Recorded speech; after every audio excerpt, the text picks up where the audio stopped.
Okay, great, because we are live. And by live, I mean we're recording on all fronts. So, what's up? Hey man, how's it going?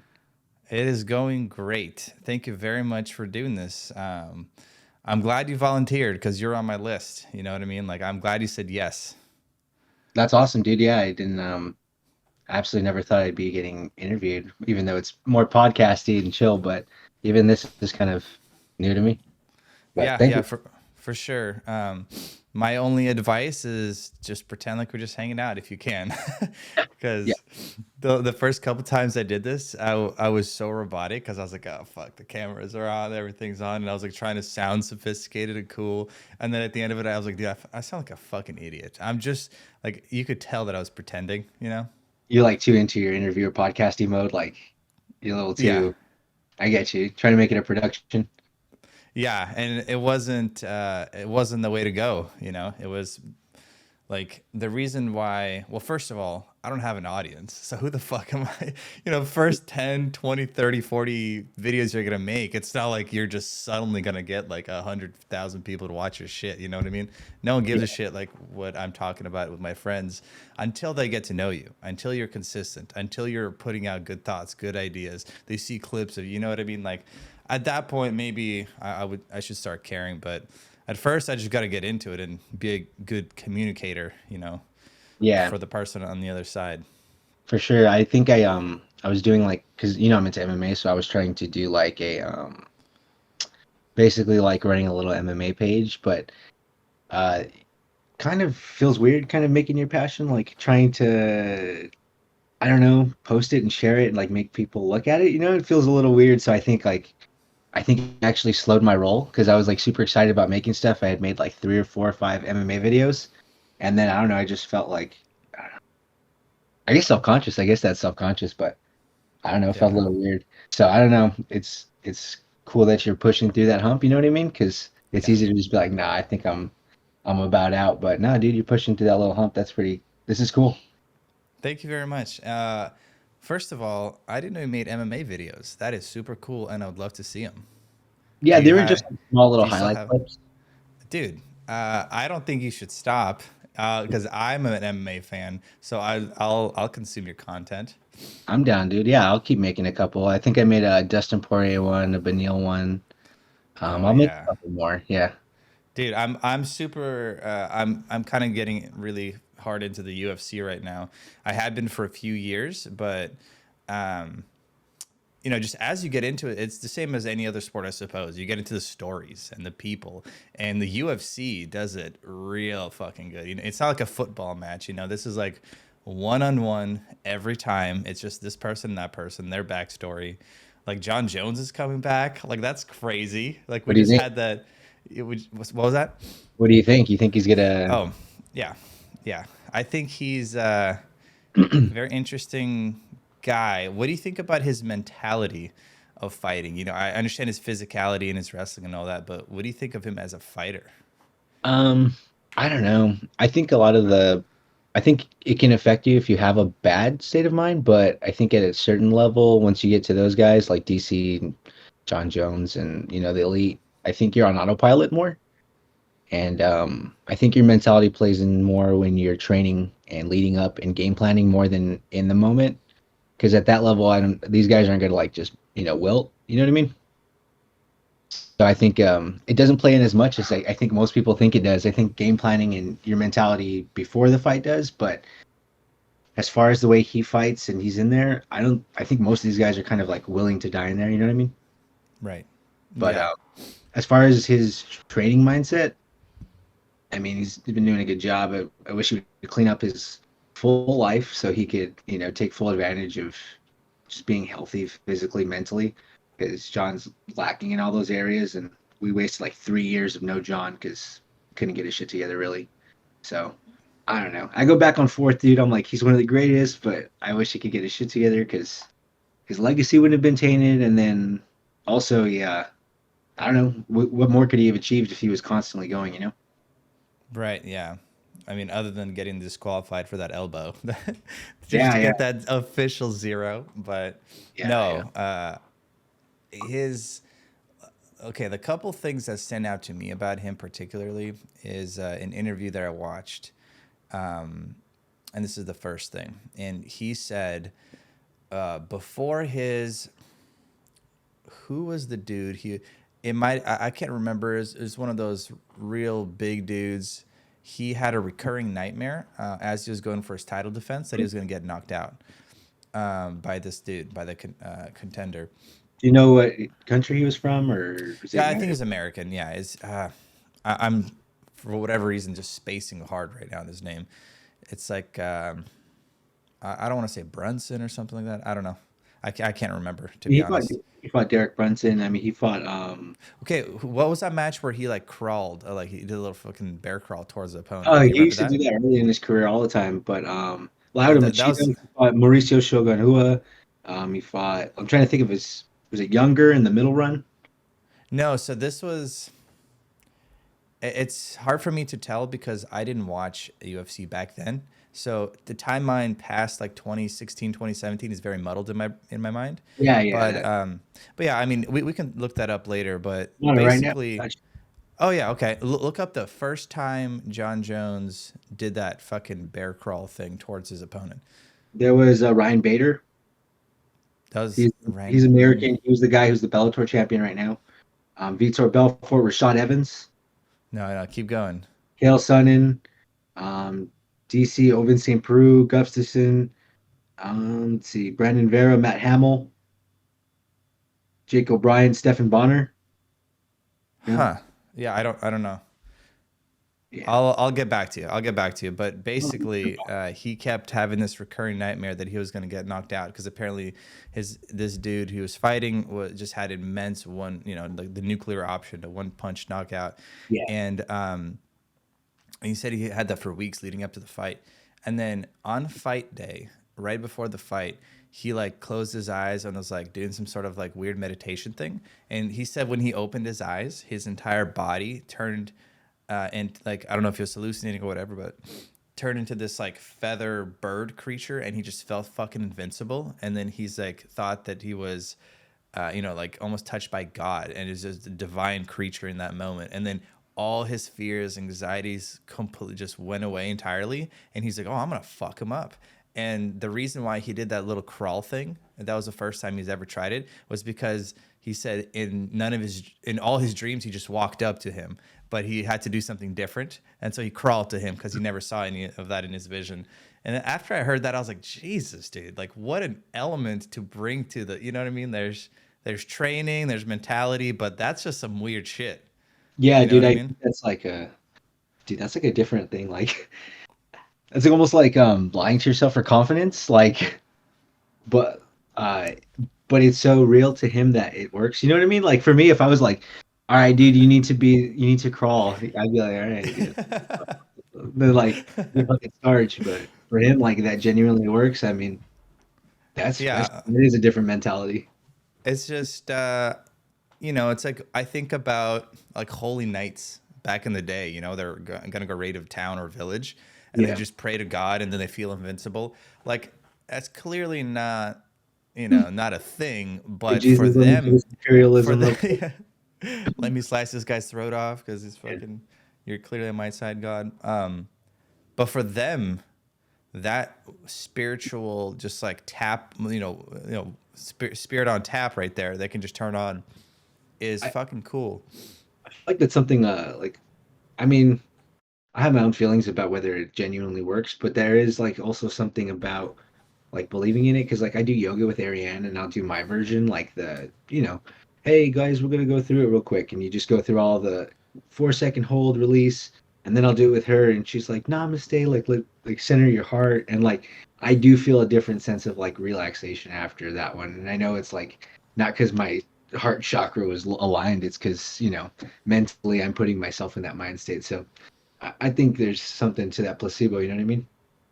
Yeah, the placebo goes a long way. If we're able to, in like a million different like scientific studies, like literally heal our body, like what else can you possibly do? You know? Yeah. It's pretty cool because I mean it's placebo and the fact that that's not how it's working, but your body is releasing that chemicals. That's tight. Like I don't know. That's pretty cool. Yeah, it's Yeah, you like try to do something and you accidentally get there. Yeah. Okay, Sailing upward. well, yeah, it doesn't. It is what it is. You know, it's like that. I think that praying mantis. That's it's like a meme, and apparently the female mantis will like decapitate the male one after sex, and but so there's this meme. It's this decapitated mantis. It doesn't matter. It still had sex. It's like, Yeah. well, you might have, tapped into some weird human shit, and made up this hallucination in your head, but you still got it. You got endowed with whatever power that would have given you. For sure. And that's a cool thing that I really wish that I was spiritual now. Now I'm kind of jealous. Like, well, I can't tap into that because I'm gonna be cynical to myself and be like, oh, that shit's not real. It's the saying, ignorance is bliss. Yeah.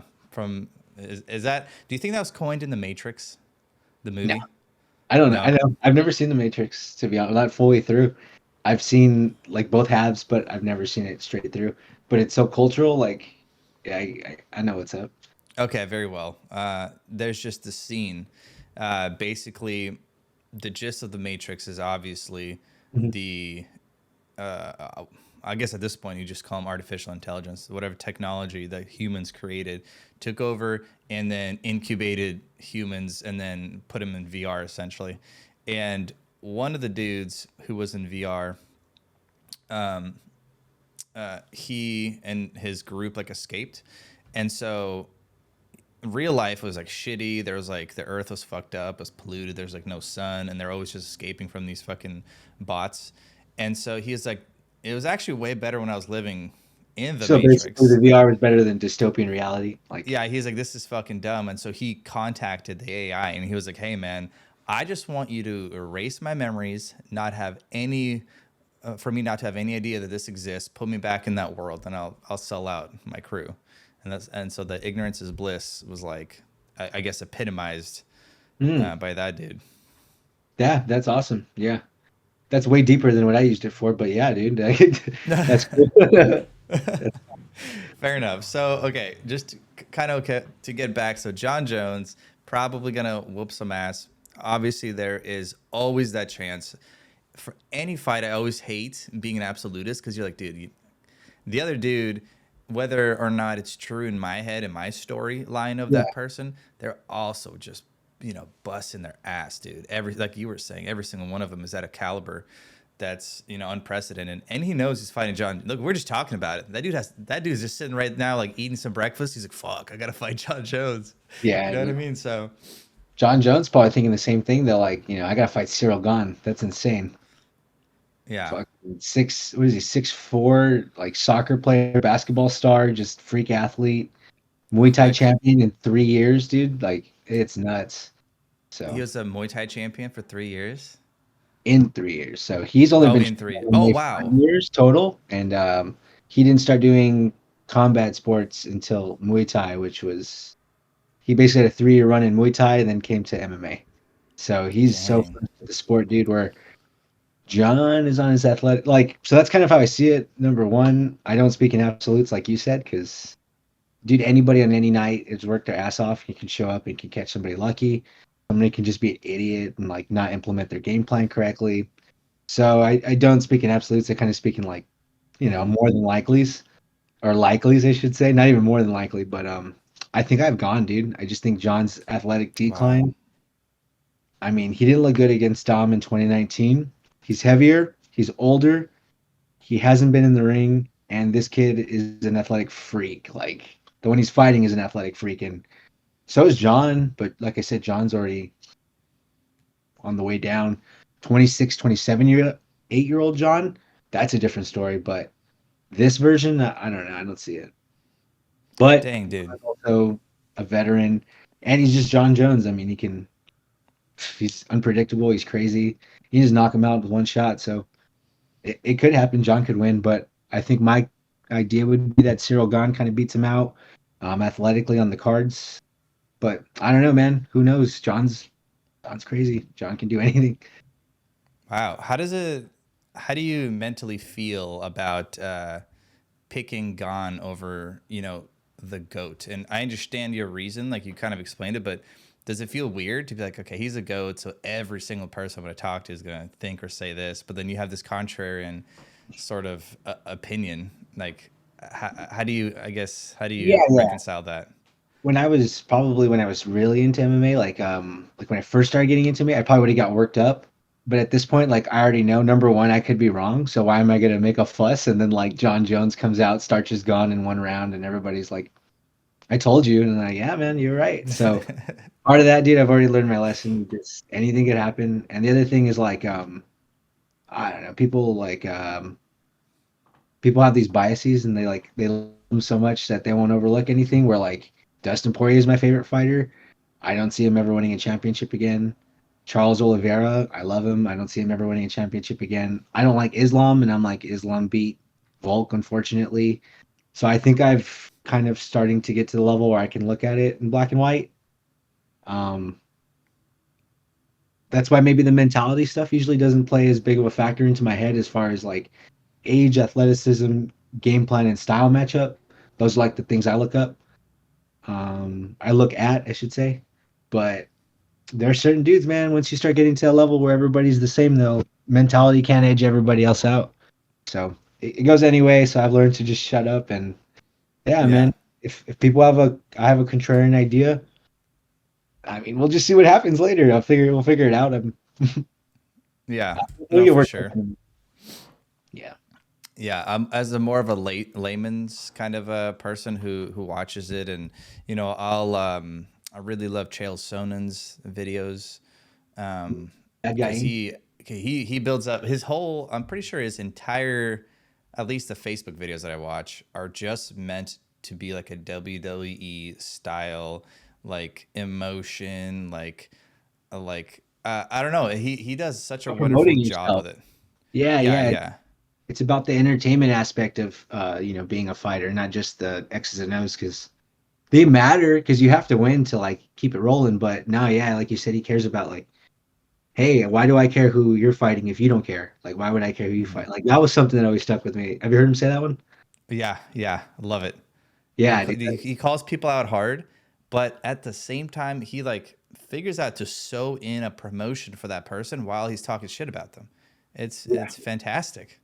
yeah, awesome. Because Dude. yeah, like he did a video on Shevchenko, and he talked about how basically no one gives a shit about her. She's not promoting herself. She's not picking opponents. She's not doing this, doing that.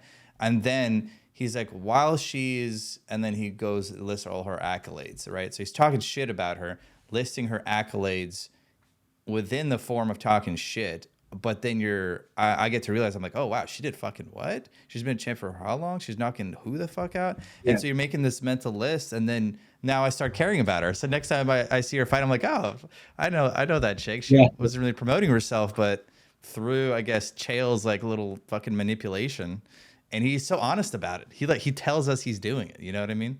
yeah. It's a real persona, dude. He's very he's backhanded in his delivery, but they're also compliments. So it can all be how you take it. Some fighters hate him because they're like, you talk shit about me. But then some people like get the shtick and they're like, ah, like yeah, he's shining me up and telling me I got to go do this. He's not really spitting on me.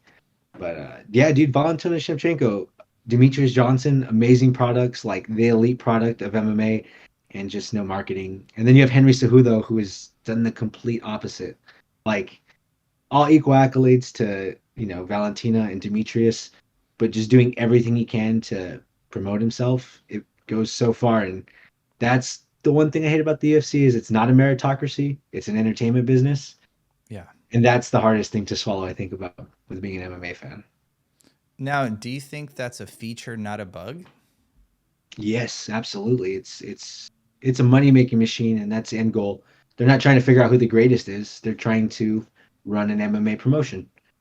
So I think the line gets hazy there with the UFC because they do have these prime athletes, and they are supposed to be pitting them against each other. But it's not like NFL, MLB, playoffs setting. That's why I like PFL. You know what I mean? Mm-hmm. They're still trying to be a promotion, but they've also took a different angle. Instead of putting on the most entertaining fights, which does sell, they're going for merit when they're saying we're going to do a point system, and if you won, it's because you did the best during the regular season, you beat everybody else in the playoffs. So I don't know. I see a little bit of everything, but yeah, dude, it's that's definitely an intentional feature is making sure it's not merit based because we'd probably be bored sometimes if it was merit based. Yeah, what a interesting layer. And do you think the UFC gets it done without Dana White? Absolutely, I think he's a minimal figure other than his obviously his head himself. I don't think he does very much. I At think this point? honestly he's a if you're into him, he's a great figure, and if you're not into him, he's a scapegoat boogeyman. You know what I mean? Right. And Yeah. So who do you think, I suppose, or maybe it doesn't have to be a particular like individual, but what kind of person would have to like say take over the UFC if Dana White kind of goes the other way, which you never will. I don't foresee that ever happening because it's not like it's not it is a business to him, but that's not what he's about, right? It's he's like, dude, this is what I love. I've always loved this. He did this before he got paid.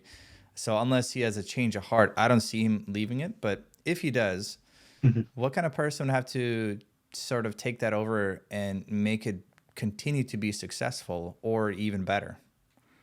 I guess it depends which direction you want to take the company. If you're going straight from, money, like you're an investor, you want somebody who wants this to last a long time and you want to make the most amount of money you can, it would have to be somebody similar to Dana White who's willing to be the face and get spit on by people who don't like him and also have this hard nosed attitude. If you're trying to run it the way it is right now, if you're trying to have a healthy organization that does have a better product eventually, while maybe making less money, which, like I said, that might be a different goal that you have. You might Yeah. not want a long, better product. You want money. My view would be you need somebody who's going to take care of the fighters because I have people like, do you know who Arnold Allen is? Let's get a fact. Yes. Yeah. Arnold Allen is eating gas station 7-Eleven sandwiches, dude, for Hmm. lunch. He's going to fight Max Holloway at the point where he's probably going to be looking for a belt here in the next 2 years. And he's training eating, uh, naked juice, which is horrible for you. And then like Yeah. 7-Eleven sandwich. And that's what he's running off of. And they're like, well, he doesn't have enough eyes on him. And I'm like, there's enough money to split. We make it healthier guy. We have a better product. It all feeds back into the organization by feeding this guys. So my idea, I would want somebody who's going to put that money back into the fighters so they have time to quit their part-time jobs, train full-time, live comfortably, not have to worry about their families, all the basic needs. And I want that thing just so I can have a better product. Guys go out into fights unhealthy because they have no medical insurance. So they will not disclose injuries. So that way, once the fight's over and now they're getting their medical bills paid for, they kind of throw on all the other stuff. Like you have a lingering elbow injury. Oh, I hurt it in the fight. And now it can get fixed. Because if not, you got to pay out of pocket. Like, how am I getting a better product from a hurt guy? So that's kind of always been my idea. But money, money, money, whatever Dana's doing, I would keep that. What do you think? Oh boy. I know, dude. I gave a really I complex answer to that. I'm sorry. no, no, no, no. No, I love the answer. I said, "Oh boy," because now you're trying to make me answer. Yeah, I'm like, well,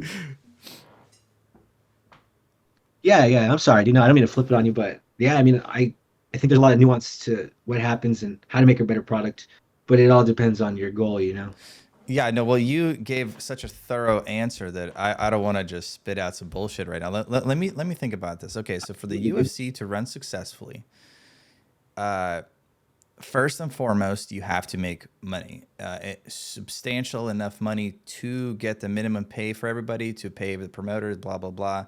That's the number one thing. So you gotta be very nonsensical, like not nonsensical. Sorry, no bullshit, like no nonsense type of guy when it comes to, like, for example, during COVID, you got to make Dana, it's like, okay, can't do this in the US. Fuck it. I'll go to, Abu Dhabi. I'll go somewhere else. It's like, and you got to be able to make those decisions on a dime.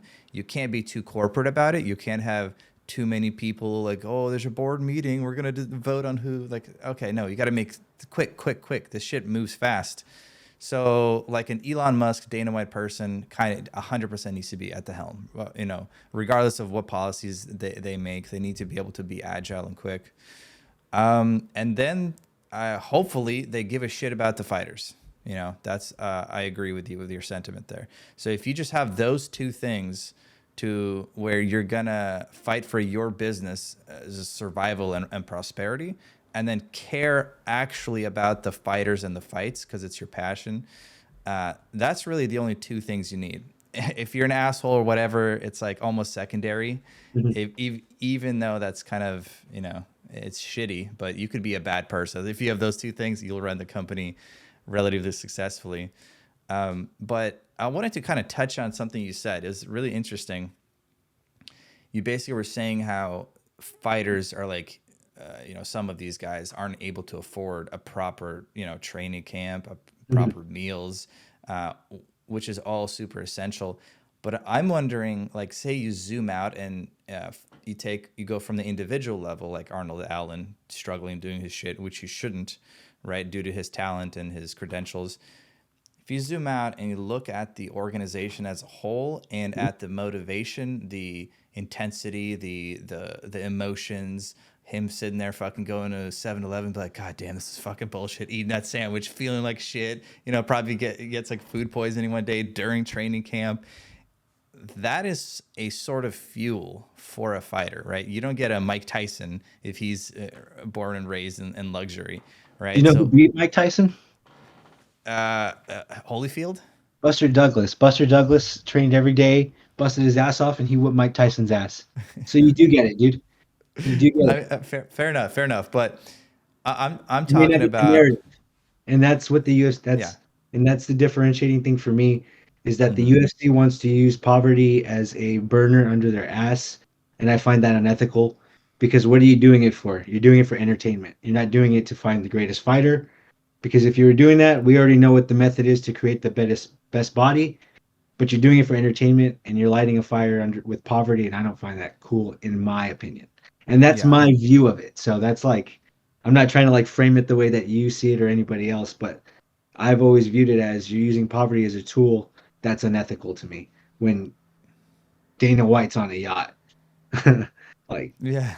private jets on the regular, giving $500,000 to the Nelk brothers. I'm like, I have Arnold Allen eating a fucking 7-Eleven sandwich because he's gonna be a hungrier fighter. Which, not you, but like I've had this argument with I don't know how many people about Dana White's methods, maybe, but I'm not also not unfound to the fact that it's designed and also he's propelled the sport like through COVID.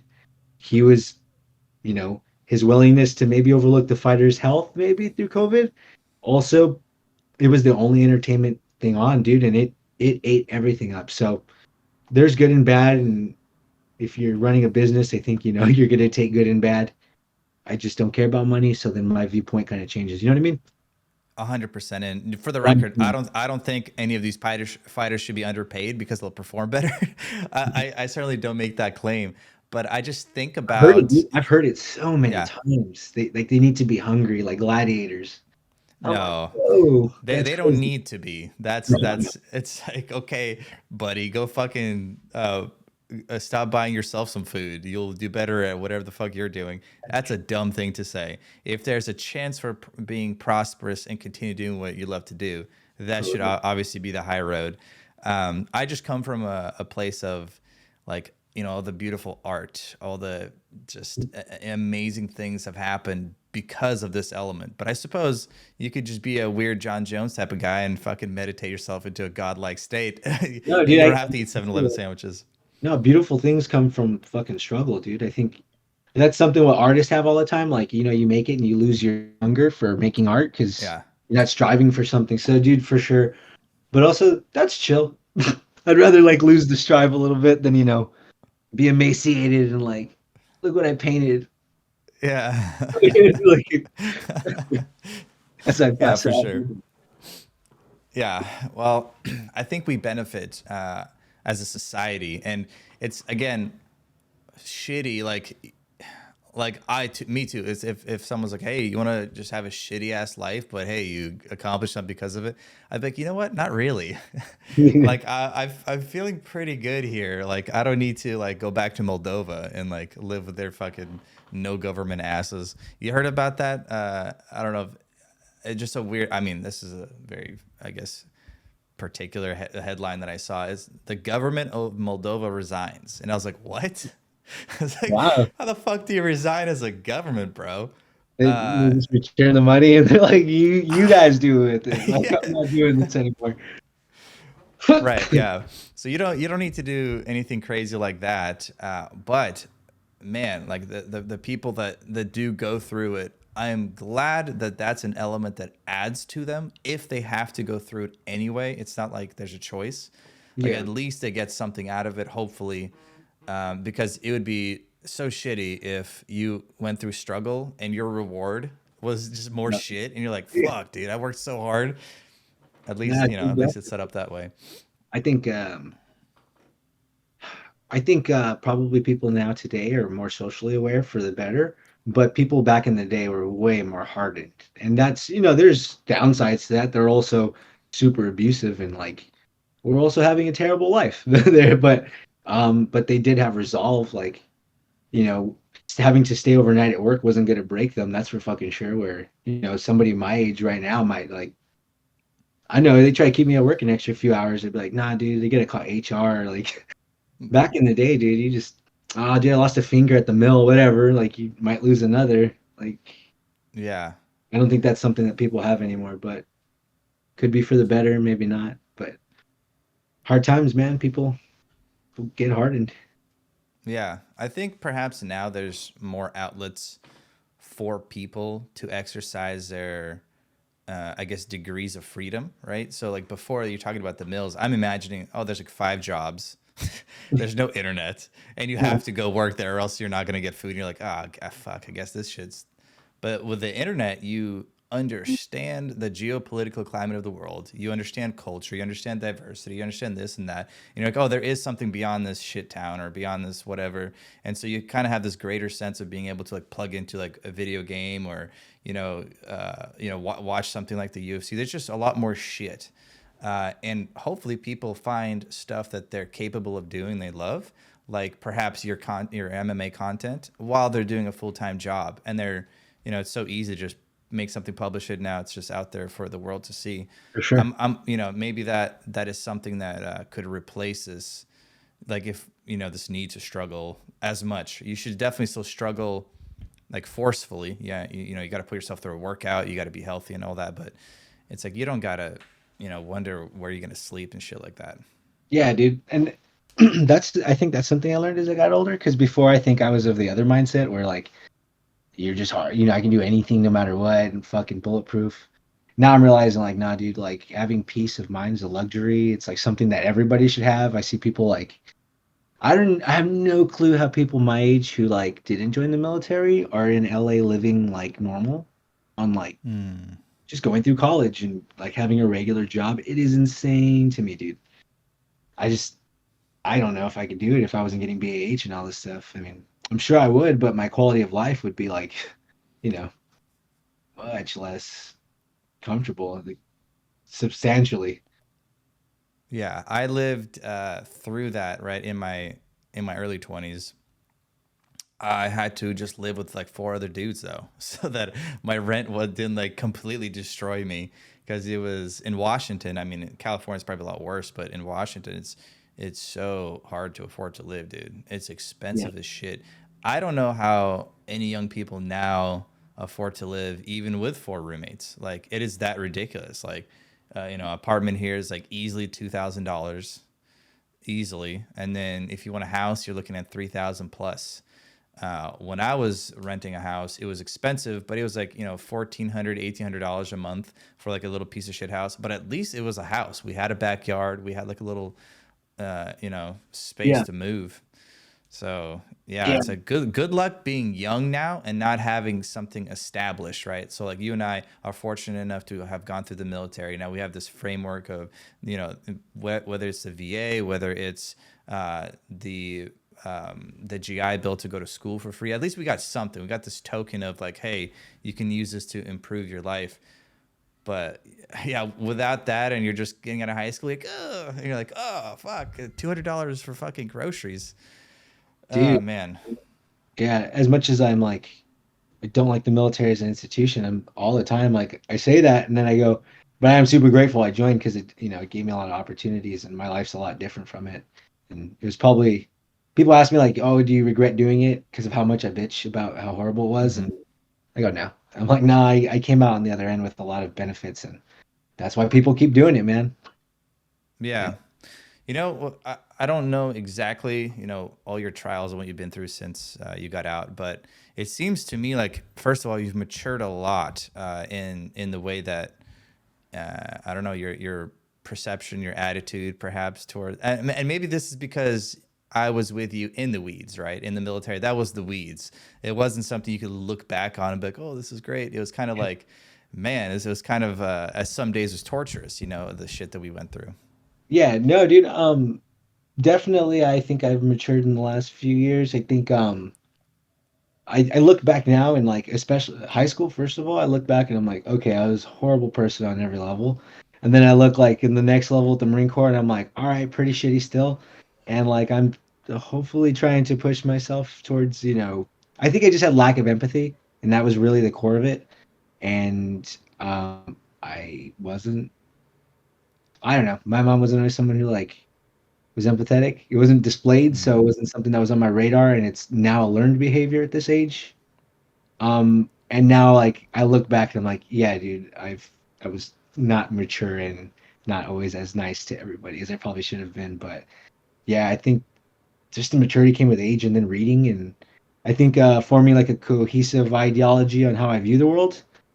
So it's easier to place things and where they go. You know what I mean? Than they're each this own individual item that I'm looking at through a vacuum. I'm like, no, how does this affect people? This and that. And it's kind of easy to reframe the way I look at things now. Does that make sense? Yeah, totally. And will you please excuse me? My daughter just came in the room. You're good, dude. You know what, dude? Um, You don't have anywhere to be or anything, right? We're just chilling. yeah, we're just chilling. I'm gonna order a coffee then. We'll be here for a while. Oh, Damn, nice. dude. I started getting in like as of this last 2 weeks. I'm trying to get into better coffee because I was just drinking instant and drip, whatever the hell, and it was about the creamer. So now I'm trying to enjoy coffee. Are you into it? I'm drinking coffee right now, and I am where you were. I'm just drinking whatever the fuck comes out of whatever nozzle. But I've always actually wondered about that. I heard this episode of Joe Rogan where this dude said he bought his unit in the military, like a $20,000 coffee machine. I think it was the guy who made Black Rifle Coffee. Jesus. And I was like, what? And my mind was just like, coffee. And he was like talking about this process. I was like, dude, that sounds fucking cool. It's like I've never even heard of, like, I know some people are like, oh, I love this coffee or that coffee, but it's never been like that deep. And I was like, what is out there in the coffee world? Have you got into like specific grains or something, or like what? So I'm like I said, as of the last 2 weeks, I kind of started dabbling because I don't know, dude. I think I know I have ADHD. I got ADHD up the ass, dude. Like I have so many hobbies. But I've also been able to like tool it and hyper focus it on good things. So like my security plus thing, phew, just ADHD the shit out of it. But right now my new ADHD thing has been coffee. So I had no clue what a latte really was. I knew it had milk in it, like I knew, but I didn't know it was like 2 shots of espresso is the base of like all these different things. And I was like, well, what the hell's espresso versus like what I'm drinking at my kitchen? And then I started figuring out everything. So now I'm on this weird journey where espresso machines, which are badass as fuck, dude. And there's also something like super cathartic about like preparing your own coffee and like grinding all that stuff that looks super relaxing that I kind of want to do too, which is why I started. But yeah, dude, it's like I guess espresso is the most efficient way to get coffee out with the least amount of liquid. Does that make sense? Yes. So you need less water To get the most amount of to like liquor. yeah. No, why now? Why So is that? Is it just due to the how finely it's The Okay. pressure of the steam itself, and then how much pressure you use. Like your regular coffee, like that you have at home, uses just atmospheric pressure, and that's it. Which is what, like 14 psi naturally. I had no I don't idea. know, something like that. Sounds Because about it's like right. on the thermostat. That's why I know that. It's like Yeah. 14 psi or something like that, 12 or 14.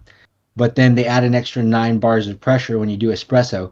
So you're adding the steam, temperature, the water going through such a condensed puck of coffee.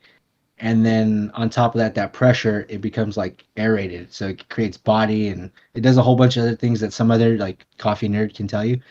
But that's where I was like, oh, I guess I'm drinking terrible coffee. And the beans are terrible. All this shit, dude. It can go on for hours. I'm not going to, but I guess we're all drinking bad coffee and like literally nobody knows except Right. people who are No. into it. Yeah. No, this coffee that I'm drinking, compared to this one coffee I had, is probably like 1,000 times worse. Like whatever, and I like this. This is just straight up. This is like a Keurig, a K cup that I put in my mini Keurig. I just Yeah. press the button, and I haven't cleaned that thing in like months. I have no idea what's going on internally. Uh, but this one coffee I had, it was from an $800 espresso machine. Uh, the owner made a point to say how much it was, and it was like smooth and just soft, and Yeah. it was just a black coffee, but it wasn't black. It had brown, a little bit of brown, a little bit of orange. It's kind of like almost like Oh, tiger creamy looking. stripes. Yeah. Yeah, yeah, it was almost creamy looking with no cream or anything. And I was like, oh, this is different. I was like, this is actually different. And that's what that pressure does, dude. Because if not, you're just gonna get a very liquidy, like an infusion. Like if you just steep something, Hmm. that's what you get out of it. Whereas the other way, you're pressing this hot air and all this pressure through the coffee. So it comes out, and then at the end, that cream you're talking about is called like crema, and that is just aerated coffee that is so light and fluffy that, like you said, it's like cream, dude. So Yeah, I'm super into it now. I want to like grind my own little beans and like sit there in the morning and look out in the sun and shit. You know what I mean? yeah. Just like make my little pot of coffee now. So I even put together a little menu. So I'm gonna see. It comes in today, dude. I'm stoked. That's great, dude. Well, coffee is one of those things that you can drink it and supplement whatever else you're doing. So it's like great. It's it's not like its own, like it doesn't take you can't get lost in it for like a well, I don't know. Can you get lost in it for like a couple hours making coffee, or is it the process after you set everything up pretty quick? I That's another thing that I'm trying to figure out because I'm watching these videos, but these are edits. So some guy's not Mm. like fuck it, knocking the thing on the table, like figuring it. He's doing a Yeah, quick 5-second edit. So who knows, dude? Maybe it's supposed to be a 10-minute process. I might take 30. I have no clue. But I don't right. think it's like an all day thing unless I don't know, you're making it for the homies all day. I don't know, like it'd have to be a real Yeah, specific reason why you're making a lot of coffee. yeah. But Right, but the general point, sorry, was just that you can go wherever the fuck you can go on a yeah, drive, bring your coffee. You can do a podcast, have a coffee, that's the as thing, if dude. podcasting is something you just do. No, you do, man. Right. But I've been stretching, so I'll go out there and I'll drink Mm. my coffee and stretch. Are you still doing your fitness stuff like range of motion, functional strength, overhead stuff? Yeah, I've recently got into rock climbing too, but not out in nature. Just did bouldering inside a gym, Okay. and like, fuck, dude, that is entirely everything. It's your obviously just your entire upper body. And so after like I can only do that like a few times a week, maybe two to three, or else I'm just way too sore and I go the next day and I have zero grip strength, like completely dead. But it's been hard to work out and do that at the same time. It's just my like newbie like progression, right? I got to get uh, perhaps you felt that with MMA. Like you go spar or train or something, and you're like, oh, I'm kind of beat. Like, do I really need to lift some weights? I don't know if you ever No, felt that yeah, way, dude. but I'm of the I take days off all the time. I'm very mm, lazy. I'm a very lazy athlete. So yeah, dude, when you start that new sport, you get all these like weird muscles that hurt that you've never used before, and you're just like completely fatigued on a new level. So yeah, for sure. But I've been trying to do rock climbing. So you said you're doing the oh, indoor? really? Yeah, Yeah, I'm doing bouldering specifically. I don't have like a certificate or anything, and I've never gone with someone who has like belay stuff or whatever, where you actually do the thing. What kind of rock climbing are you interested in? I have no clue because You I'm haven't leaving Muay started? Thai, so I want to do something different. I'm looking for a new sport altogether because I think I'm also realizing now as I get older that I am very competitive, but it isn't compartmentalized into a sport. Like I just want to fucking compete. So I wanted to do fencing. Nobody wants to do it with me, but that was going to be my next thing was fencing. But it's also like an adult kids academy, so I'm not trying to show up and be the only adult with like a whole bunch of 8-year-olds and just I don't know, man. So I bailed on fencing, but rock climbing was one of the other options that I was looking to do, and Hmm. so I have no idea what's going on. So you're gonna know more about it. So are you like, you said they're not like stringing you up. You're just kind of climbing the wall. Yeah, so there's a few different types of rock climbing. There is bouldering, where it's the name just literally comes from, hey, there's a fucking boulder, just climb up it. So it's not like you're not going like crazy heights or mountains or anything like that. You just find a boulder with a path. Indoor bouldering is literally just that. It's typically maybe like 12 feet, 15 feet or something, maybe 20 at most. It's super kind of low to the ground, and you're not strapped to anything. You're just free climbing it, and obviously on the bottom there's a giant pad. Like from any height, if you fall, it's perfectly safe. So you can really just try your hardest. That is the only thing I've done, but there are ones where it's a giant wall that you just scale, and that's less technical. And each like climb has a rating, so that's where your competitive nature can come in. You literally have a Yeah. point system. So you have a point system that if you can do, like, it goes from like V beginner to V0, V1, or no, V1, V2, 3, 4, 5, or whatever. And there's also a million different ways that you can do the exact same climb. All depends on your body type, on your flexibility, on whatever the fuck, and your creativity. And it requires your full undivided concentration, and so you can channel that ADHD pretty hard, because Damn, I dude. also have ADHD, and that's I'm constantly like, I need like something, and when I am able to Yeah. concentrate, I'm like, okay, good, this is a Oh, good thing for me to do. you get it too, right? You can weaponize it like when you need to. Like you can very much. Yeah. I But know. it is a crutch sometimes though, because I'll be like literally in a work meeting, and I'm so bored by the conversation, and I'm like, God, I'm like trying to, I like, should I just like pull up a different window, play a game of chess, And then literally, you while get people are paranoid talking? that they're gonna call your name, so your brain starts switching from your game of chess to the conversation, even though you're trying to play chess, huh? I've been there, dude. Yeah, yeah. It's Yeah. as much as a blessing as a curse, and I'm sure you and I both probably struggled a bit in traditional school format, where you're like, dude, you're talking for more than 45 seconds straight, and I'm in the Yeah. back of the classroom, dude. It's done. I'm in a different universe right now in my head. I'm sure you got the same spiel. He's very smart, but like right around like sixth grade, you stop paying attention because it's too easy. And then like then they start doing algebra, and you're like, oh fuck, I can't just guess that. Like this is why. Yeah. Yeah, I plateaued in regular school just because. Yeah, dude, I wasn't down. I was bored as hell, and I just wanted to talk, dude. That was the other thing. Just wanted to talk. So ADHD coupled with me wanting attention, bro. Like it was, there was no way you're gonna get me to fucking pay attention for 30 seconds.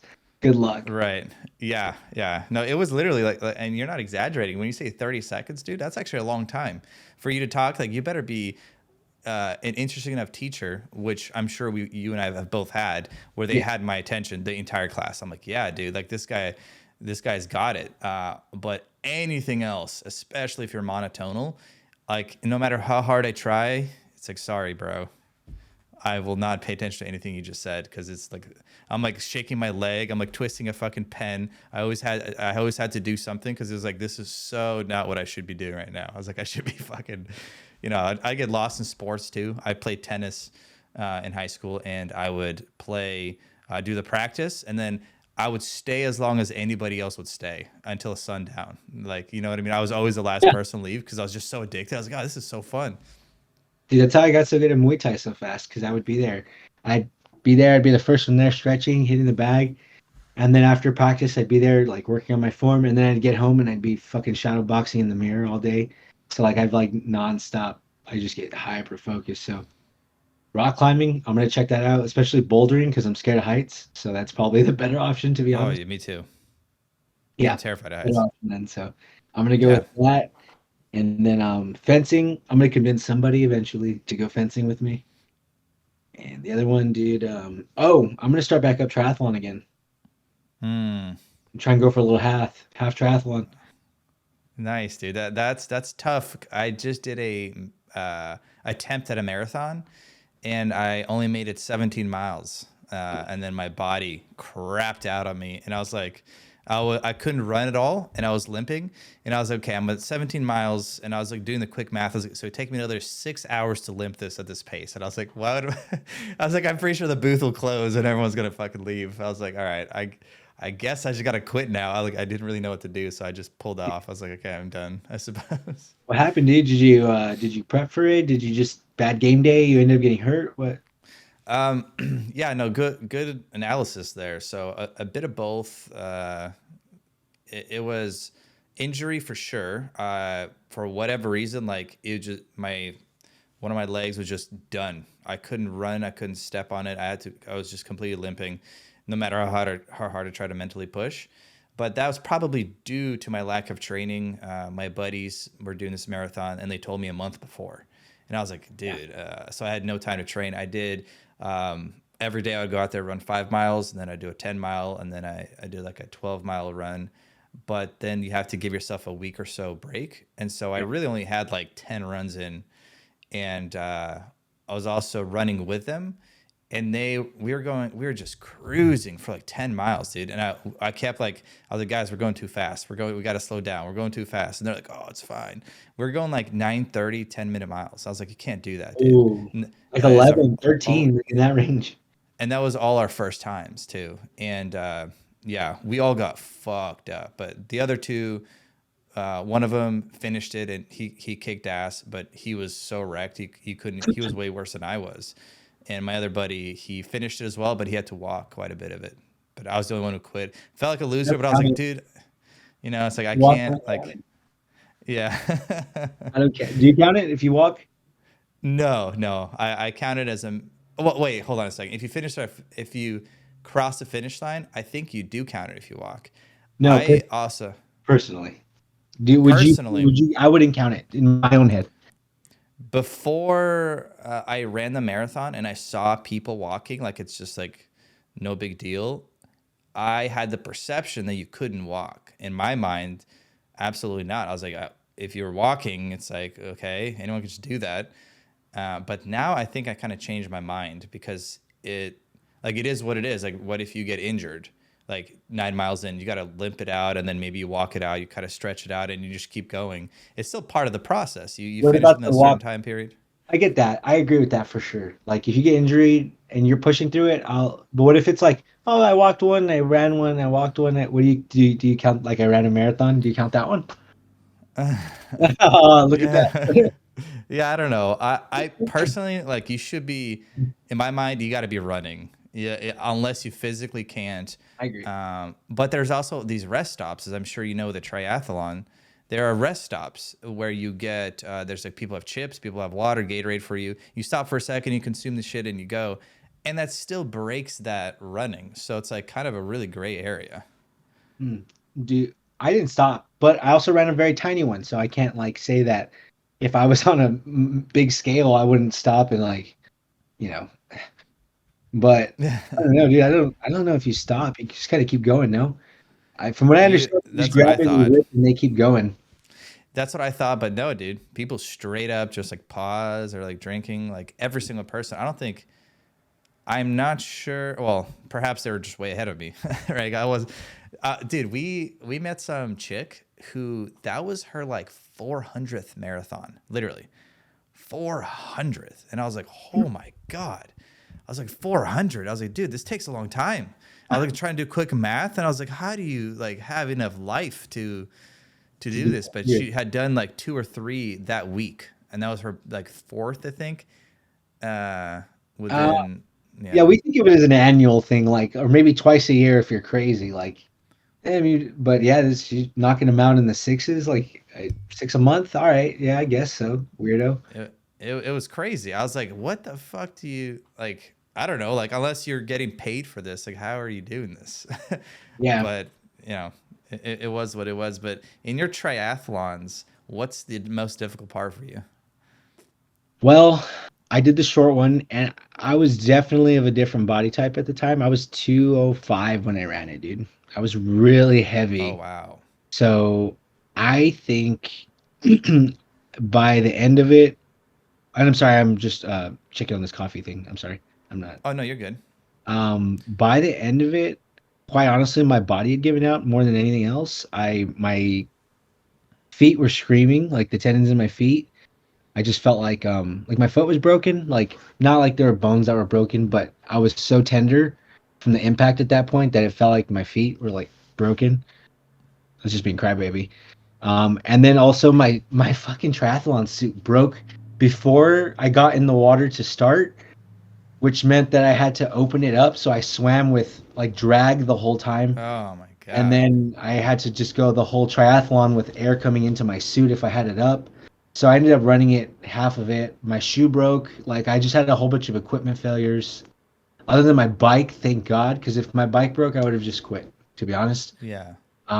But I would say number one, lack of preparedness in my own equipment, and number two, just not being in shape for it, dude. My body was not prepared for that thing. And what do you weigh now as opposed to then? Right now, I'm on my heavier end, so right now I'm about 180 on the nose. So this is me heavy right now. I'm trying to diet and get back down to like 170. 170. Is that a good you feel weight for you? A good healthy weight? I think I'm healthy now, but clothes fit nice at 170. You know what I mean? Like, Hmm. things just fit nice when you're a little bit skinnier. So I think that's the sweet spot for me where I don't look gaunt or like, really, really, really skinny, but that's about as light as I can go while still seeing my abs and everything. I think that's the sweet spot. Where are you at now? Because you're getting freaking lean for a while, dude. Yeah. Well, I was at like my heaviest, which like if you looked at a graph of my weight for my entire life, that peak was 190, and that was by far the biggest peak I've ever had. Like I've never been above like 160, 170. But Did you then feel right, it when you would do stuff? Like my bad, I didn't mean to interrupt, but did oh you no, you're feel it? good. Hard to say because I worked remotely and I was out of this was right after the military. So I get out of the military, and for the first like 6 months I was doing nothing. It was pandemic and I was living in an apartment, so I really wasn't working out. Yeah. And yeah, I got to 190. I would say that probably I was 190 for such a short period of time that it was very difficult for me to sort of compare because I've Evaluate how you felt. Yeah, because you weren't doing enough to. I wasn't challenging myself in any way to where it would matter. Like I would go up one flight of stairs, and it's not like that's gonna fucking win the shit out of me or anything. Because I was still pretty, coming off a 5-year Marine Corps stint where I was had to be in shape. Um, Did you but uh yeah. did you find it a little discouraging? Like after you worked out, how quickly you would lose gains or like, progress that you made, and then you're like, damn, like I did so much of work to take 2 weeks off, and then It's crazy. Yeah, I felt pretty shitty, especially like you go 2 or 3 days and you binge eat, yeah, and you're like, dude, it's gonna take me like 4 weeks to work this off. You're like, this math doesn't make any fucking sense. Our bodies are way too efficient at storing fat. Uh, yeah, so that kind of really pissed me off, and I've always had this thing where I'm kind of addicted to food, and I cannot stop. I'm just like, "Bleh," I just fucking just go until it hurts, and then I eat dessert, and it's just like so unhealthy. I'm really trying to. That's like the number one thing I'm fighting right now within myself. I think is like just this whole thing. no, I'm the But yeah, same way. yeah. It's ADHD, dude. You are? Oh yeah, okay. It's the Well, feedback great. loop, dude. It's the positive, like the good feeling that we're chasing it, bro. Yeah, I want my rewards now. Like I don't delayed gratification. Like no I've curbed thanks. that with probably what is it, eating disorder, which I'm not gonna like look too deep into if I'm gonna be honest with myself. I'm not gonna look too deep into it, but I'm sure I'm on like a slight eating disorder. But like I basically don't eat till like 3, and uh, then I go ham, dude. So like I'll eat my first meal, and I might have a coffee first. I might even eat till 4. But after that, dude, it's like one meal because I feel so weird just to get me back to normal, and then the evening I'll have dinner, and then I'll just go fucking nuts on the ice cream. Like I want ice cream, I want cookies. Ariane made me a chocolate satin pie for Valentine's Day. I think I woke up the other day, which I normally don't eat in the morning, but I had already been eating this so fucking like crack that I woke up at 9:30 and got a bite, dude. Like I was like, all right, I have a problem now. Like I'm slipping back down the slope of getting fat again, dude. Just eating chocolate satin pie at 9:30 in the morning for breakfast. Yeah, It's not good. that's how I feel, bro. I bought a pecan pie a few days ago, and I was trying to bring it to my mom's house because she was watching the kids for the weekend, Yeah. and I forgot it. Talk about fucking ADHD, dude. Leave the house. Oh, the I would thing- forget everything if so I forget the pie. I come home and I'm like, oh, fucking pecan pie. I love pecan pie. So I have a little bit. And I'm like, oh, fuck, dude, that is so good. And so I did the same thing. I woke up the next morning. I was like, I need some pie immediately. That was what I had for breakfast. I had some pie and coffee. It was amazing. And then last night, I was cleaning. It was midnight, dude. I wasn't hungry at all, and I was putting shit away, and I opened the fridge and I see the pie. I'm like, oh fuck, and I ate the whole like it was like maybe like I don't know like 3 slices worth of pie left, and I ate all that at midnight. Drank milk, and I was like, oh dude, I feel like shit. I was like, I'm gonna feel like shit for a while, and every time I'm like, why am I doing this? It feels But good in the I moment. have, yeah, I have almost no control. When I was shredding up, I got to one of my leanest ever since like high school. I got to like 148, and I was real shredded. And then it was just such a slippery slope. I was eating clean, like doing all this shit. Felt amazing. I felt so good, dude, every day. You get addicted to that too. Like, you know what I mean? Like that becomes your new eating pie Yeah. is eating clean. And then once you fall off, like what were you gonna say? No, Like I already know, it's dude. Like so first you fall slow and then you fall fast and then you're like, oh dude, I'm so shredded right now, I got abs, I could fucking eat this pie or this pizza no problem. And then you're just like started you and then you and then I well for me I implemented it just back into my regular diet because I was like I can sustain this. And then I was like gaining weight after weight and I was like, oh, I'm up 10 pounds. I was like, oh shit. And I was like, well, okay, I got to take it seriously. And then you kind of forget what serious was because you're just into this, whatever. Your fridge is full of shit. You bought snacks last week that you still have. And you're like, what do I do? you're in this halfway zone of like, yeah, I'm dieting, even though you're still like drinking a soda here and there and eating shit. You're like, no, dude, I don't eat like every single meal shit now. I'm gonna get back to it, and then you don't, and that's where I'm at right now, bro. Like I'm on the downswing again. I'm Dude, just me too. Me yeah. too. I weighed myself this morning. I was 162. And I haven't been over 160 in like a few weeks. I'm like, dude, really? The pie like pushed over. It's almost like just right there. All the clues, all the signs always stare you right in the face, dude. You know every time what you're doing. It's like there's always evidence of it. And when you're skinny, you're like, I remember doing this when I was skinny. Like, why isn't it working now? Like, this is bullshit. You get mad about it, dude. Yeah. Oh man, I wish I had the discipline of like I don't know, someone who like like Clark, uh, like he ate.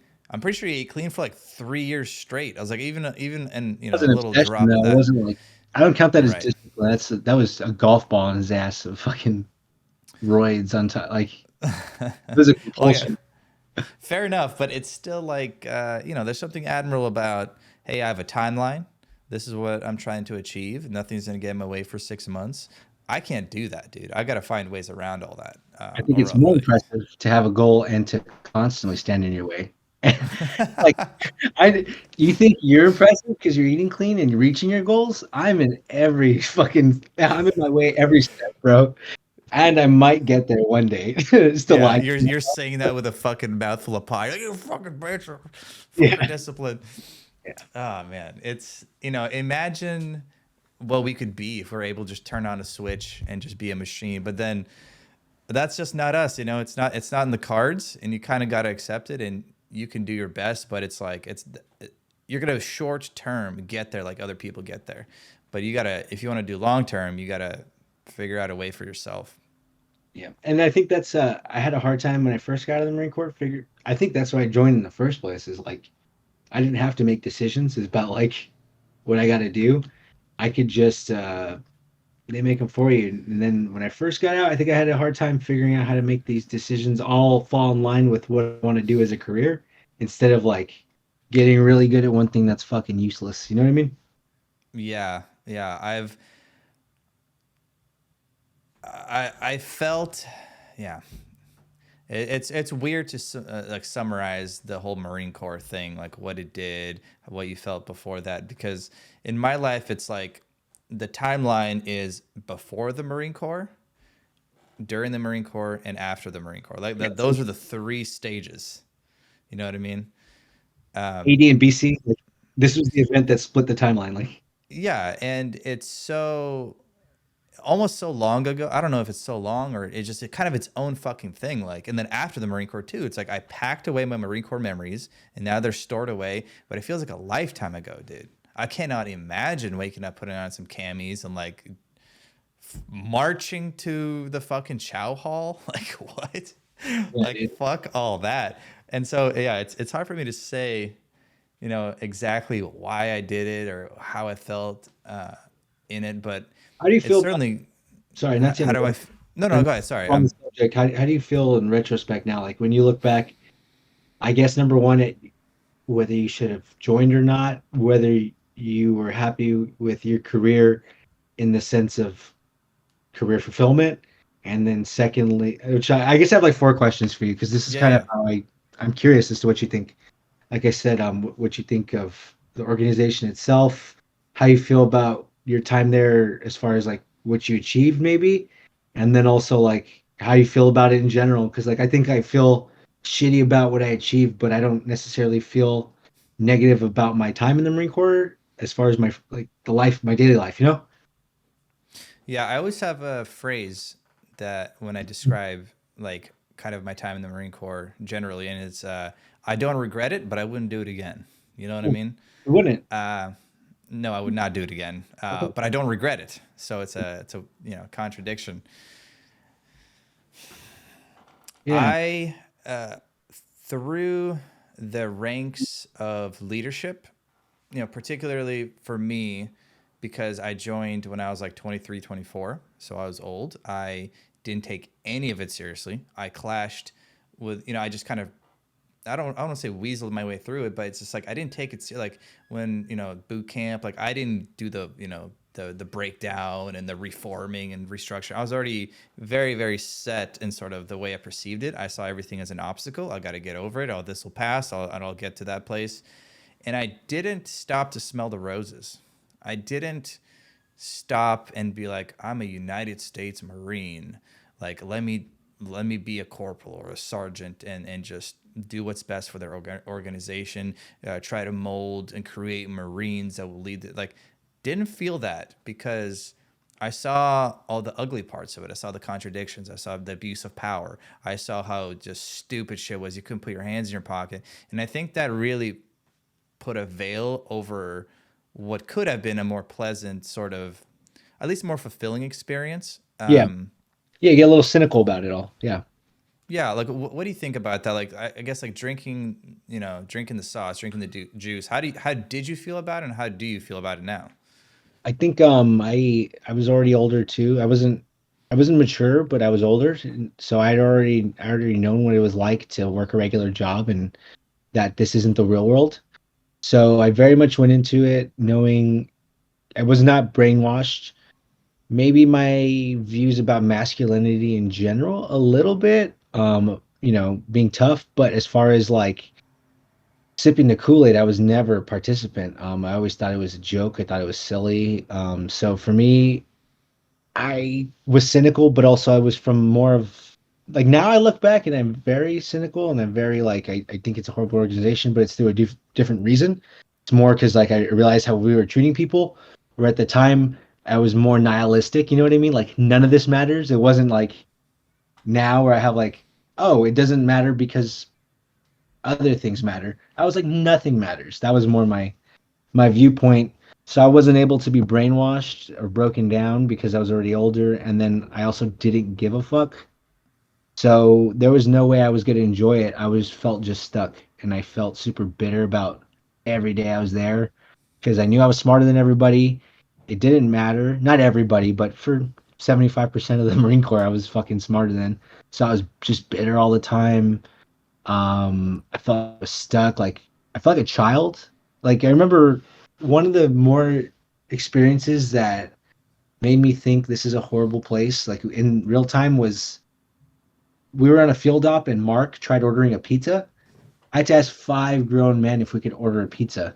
And Mark was like, 26 years old, I can make a human with my body, but we have to ask 5 grown men if we could order a pizza. Like, this is, and I felt like that was every day in the Marine Corps. Like, oh, I'm just a child. And that's not for any reason other than I accidentally signed up 4 years ago and I'm trapped. So I had no way of probably being happy. And that's probably why I was so depressed when I was in. Um, but even then, I didn't recognize it until after I got out and I got like a regular baseline of being normal human again. You don't realize in the weeds, you know what I mean? So looking back, man, I have a horrible view of what it was, but there were good moments in between. So I don't know. I have a very back and forth view. So I would still do it though, weirdly. I know you said you wouldn't, Really um, interesting. because of the comfort that I had now. And I wish I was could go in with this mindset and I would probably have a lot better of a time. Right. Well, Yeah. good time. I'd be conflicted internally, but I think I would be more pleasant in the daily. You know what I'm saying? Or are there some other moments where you're like, oh, this is how I view the Marine Corps from now on? You know, if you don't mind, I'd like to answer that question slightly differently. Yeah. It was a lack of purpose permeating my entire Marine Corps career because I never deployed. We were never at war with anyone, never did anything. And it was, I guess, the thought and feelings that I had whenever we did anything. And I'm like, for what? It's just going to put this shit away. And then I'm going to get out here in a couple years. And then, like, none of it mattered. I don't wish that I was in combat or anything. However, when you're talking about all these problems, I think they exist only at such a exacerbated way because we were in garrison, right? So we weren't there. Like our nation wasn't at stake. Like imagine if we were in World War II and we had an asshole staff sergeant, asshole master sergeant. It is what it is. I'm still gonna get out there because I gotta. There's a greater mission that lies beyond the horizon, right? You got to do something, and perhaps I can't say, but perhaps that would have filled me with a better sense of accomplishment or meaning or whatever. But that was probably the hardest part for me. I think is just doing all that as a training exercise for 5 years. Like that was talk about ADHD and boring, bro. Like Jesus, like you need some goals. You got to achieve something. Yeah. Yeah. I felt like they like that. I felt like I was doomed from the start. Like they picked a job for me that didn't exist and they put me in a battalion that wasn't going anywhere, that I couldn't go anywhere. And then on top of that, they picked the most boring topic for me to learn, had the worst teachers, and I only get to learn one thing. Like I was like, fuck this. This is the worst. I hated it, dude. So I get that permeating sense that you had of like lack of a purpose. And I just don't think I could recognize it until I was already older, which maybe ignorance is bliss. And I was like, I probably would have been even angrier if I knew that I was also like, I could really analyze that I had no purpose. But I kind of feel the same way that you do as far as like maybe a lot of that shit would have been able to be put aside if there was some common goal that I felt like I was sacrificing myself for, you know? So is that kind of like the vibe that or the sentiment of what you're saying? Yeah, I think so. I've always kind of lacked a strong sense of community, I think, in my life, just because I abruptly moved to the US when I was 10 years old. So, Yeah. I have no family here other than my mom. My mom's my only like human that I'm related to in the US. And so I think that I really value or look up to the idea of having a group of people to get together and support each other and accomplish a goal. But for our personal experiences, when we got into a unit that wasn't going anywhere, it wasn't doing anything, and there's nothing on the horizon for us to do, and you're kind of like trapped in a cage. but you don't reach the destination. You just like you get put on a train to go somewhere, and you're moving like half a mile, an hour, and you get halfway there, and then they kick you out. You're like, oh, okay, well, fuck, like all Yeah. of that for what, man? Yeah. Um, so I guess like I don't know, like it'd be very interesting to experience something. And it doesn't have to be in the military, but like I would love to have like a common, like all those dudes at Twitter right now probably are feeling, you know what I mean? Like Elon comes in, fires everybody. He's like, you're gone, you're gone. Anyone that's left is only the people who give a fuck about this place, who care about what happens to the company, and make sure it doesn't crash and fucking burn. And this is our goal, is to be profitable, and we're gonna engineer all these new innovations real quick. We're gonna make changes fast. Like that's the type of environment that I think you and I would probably thrive in, especially if we give a fuck about the thing that we're trying to Yeah. accomplish. Yeah. I mean, that environment, and maybe that, not that scenario, but yeah, like, yeah. Right. But I'm not saying Twitter. I was like, oh, fuck, dude. I'm like, I quit. Yeah. Uh, Right. but But yeah, if no, it I was mean, something you cared somebody about. coming home and, if I was actually behind what they were, they were pushing, then yeah, I could see that. And I've noticed that I can be motivated. I know that, like, um, I kickbox and shit. I know, like, and I've been in, like, not fights, but I hear them like, "Hey, get back in it! Like, put your hands up!" And you just kind of fucking you bite down, you do it, and that's something that I think I do have in me that not everybody has. Is like I can bite down, and even though I recognize they may not be like the quality of leader, I am manipulated. I can be manipulated in that sense. You know what I mean? Like the right motivator can put a fire under my ass, dude. Even if it's, if I have to dig deep for it, I think the right motivator can do it. So Which, you're coachable. oh yeah, dude. If I believe in you, I am absolutely on board and coachable. Like I. I don't think you ever saw me work the entire time I was in the Marine Corps because I never did. I just, what are we doing here? But the only times I did is like when we had to pack things, and after that, like I can take over. I can be a leader. I can have a goal and have somebody on my ass being like, "Hey, I need you to meet this deadline. I need you to do this," but I need to be on board with the objective and who is in my ear, if that makes sense, you know? Hmm. But I am coachable, but I need to have that faith in who's coaching me and the Right. objective, or else I'm just kind of a rudder and I don't give a fuck. And good luck trying to corral me or whatever, which is not a good quality, but I'm aware I have it. Have you ever had a mentor? Um, no, not in like a traditional sense, or no, I guess not. Not even in a role, really. Trying to Yeah, think. neither have I.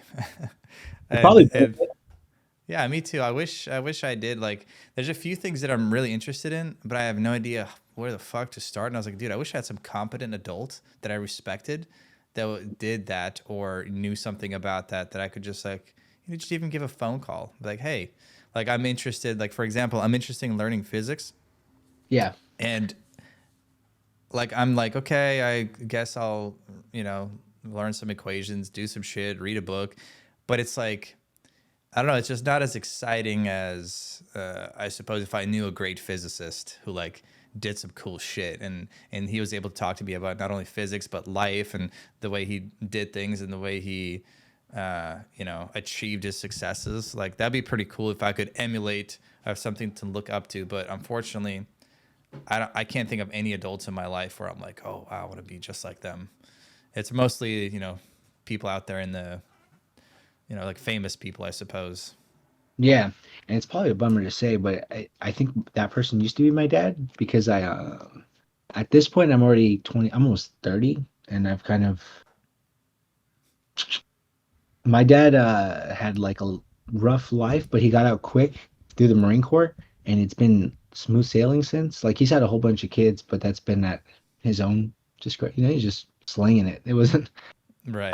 But my dad's for the most part a pretty smooth life, and I think he's still of that hardened mindset. Like I think my dad said, "I've never been depressed once, or I've never had anxiety." I was like, "Yeah, dude, I'm sure that's true. Yeah, I'm sure you've never been depressed." So I don't know. But I would hear him say things like that when I was younger, and he was always that figure of like, "This is who I want to be," and I've kind of, as I've gotten older now, kind of realized like, oh, that's not who he is. Like that's kind of like, the image you paint of someone. So I don't know, man. I know we haven't had that mentor, but I've had that fake, I don't say fake, but that figure that I thought my dad was, and I've kind of had it ripped out a little bit as far as who he really is now that I know him. And I think there's a lot of maturity somebody can do on their own without having a mentor. Even people with fucking maybe feel a little lost. I think genuine self reflection can get you pretty far, if that makes sense. Yeah, no, it does make sense. Because And like I said, I haven't had a mentor either, so that was kind of. I feel like that's yeah, how I've grown as a person without that mentorship is just fucking self reflection, man. Being honest with yourself and everything. yeah, I think that can go either of two ways, right? You're either do that and you're like, oh, let me try to improve myself, or you just never even realize there's anything wrong with you. And you just go out and being an asshole and everybody else is the problem. It's like, man, this everyone's a fucking idiot. Like, I have such unpleasant interactions. And then one day you're like, oh, well, I got to fine tune myself for at least a little bit, you know? There's a common denominator here. Yeah. Yeah. And that's, you know, hopefully there's the natural progression, but I certainly see a lot of people, particularly people who had it comfortable. If you know, come from a two-parent household or like you're an only child or whatever it is, you tend to have this like lack of self reflection because you didn't have like, you know, like say you're an only child, you didn't have like a sibling to compare yourself to. You didn't have them giving you feedback, and your parents are like, "Oh, you're great, you're the best, you're the fucking this and that." That's how you get people that are, you know, narcissistic enough to get in their 30s, 40s, 50s, like probably are dads, right? I'm assuming because they also didn't have the internet. They didn't have any examples of people doing that. It was more like this is the way you have to be. You have got to be a man. You got to do this. And by the time they're like their age now, that's it. You're done, dude. You're not gonna start listening to new music and fucking getting into this. No, you're just kind of done. Yeah. I was speaking of John Jones and to what you said right now. I was listening to this other guy who was talking about John Jones, but he was talking about his life. Like, um, he goes, I think when you're young, he goes, you give yourself a lot of leeway in the when you're young, you imagine that all of the flaws that you have as an adult are just gonna iron themselves out. And as you get older, you realize that that's not how that works. You don't just mature in 4 years and you're a different person. It's effort. You need to recognize those things, iron them out. And he said that each time, you kind of commit, not commit, when you do an act that's probably not within good character, the older you get as you repeat these, it becomes less an aberration in what you did and more becoming who you are. You know what I'm saying? Yeah.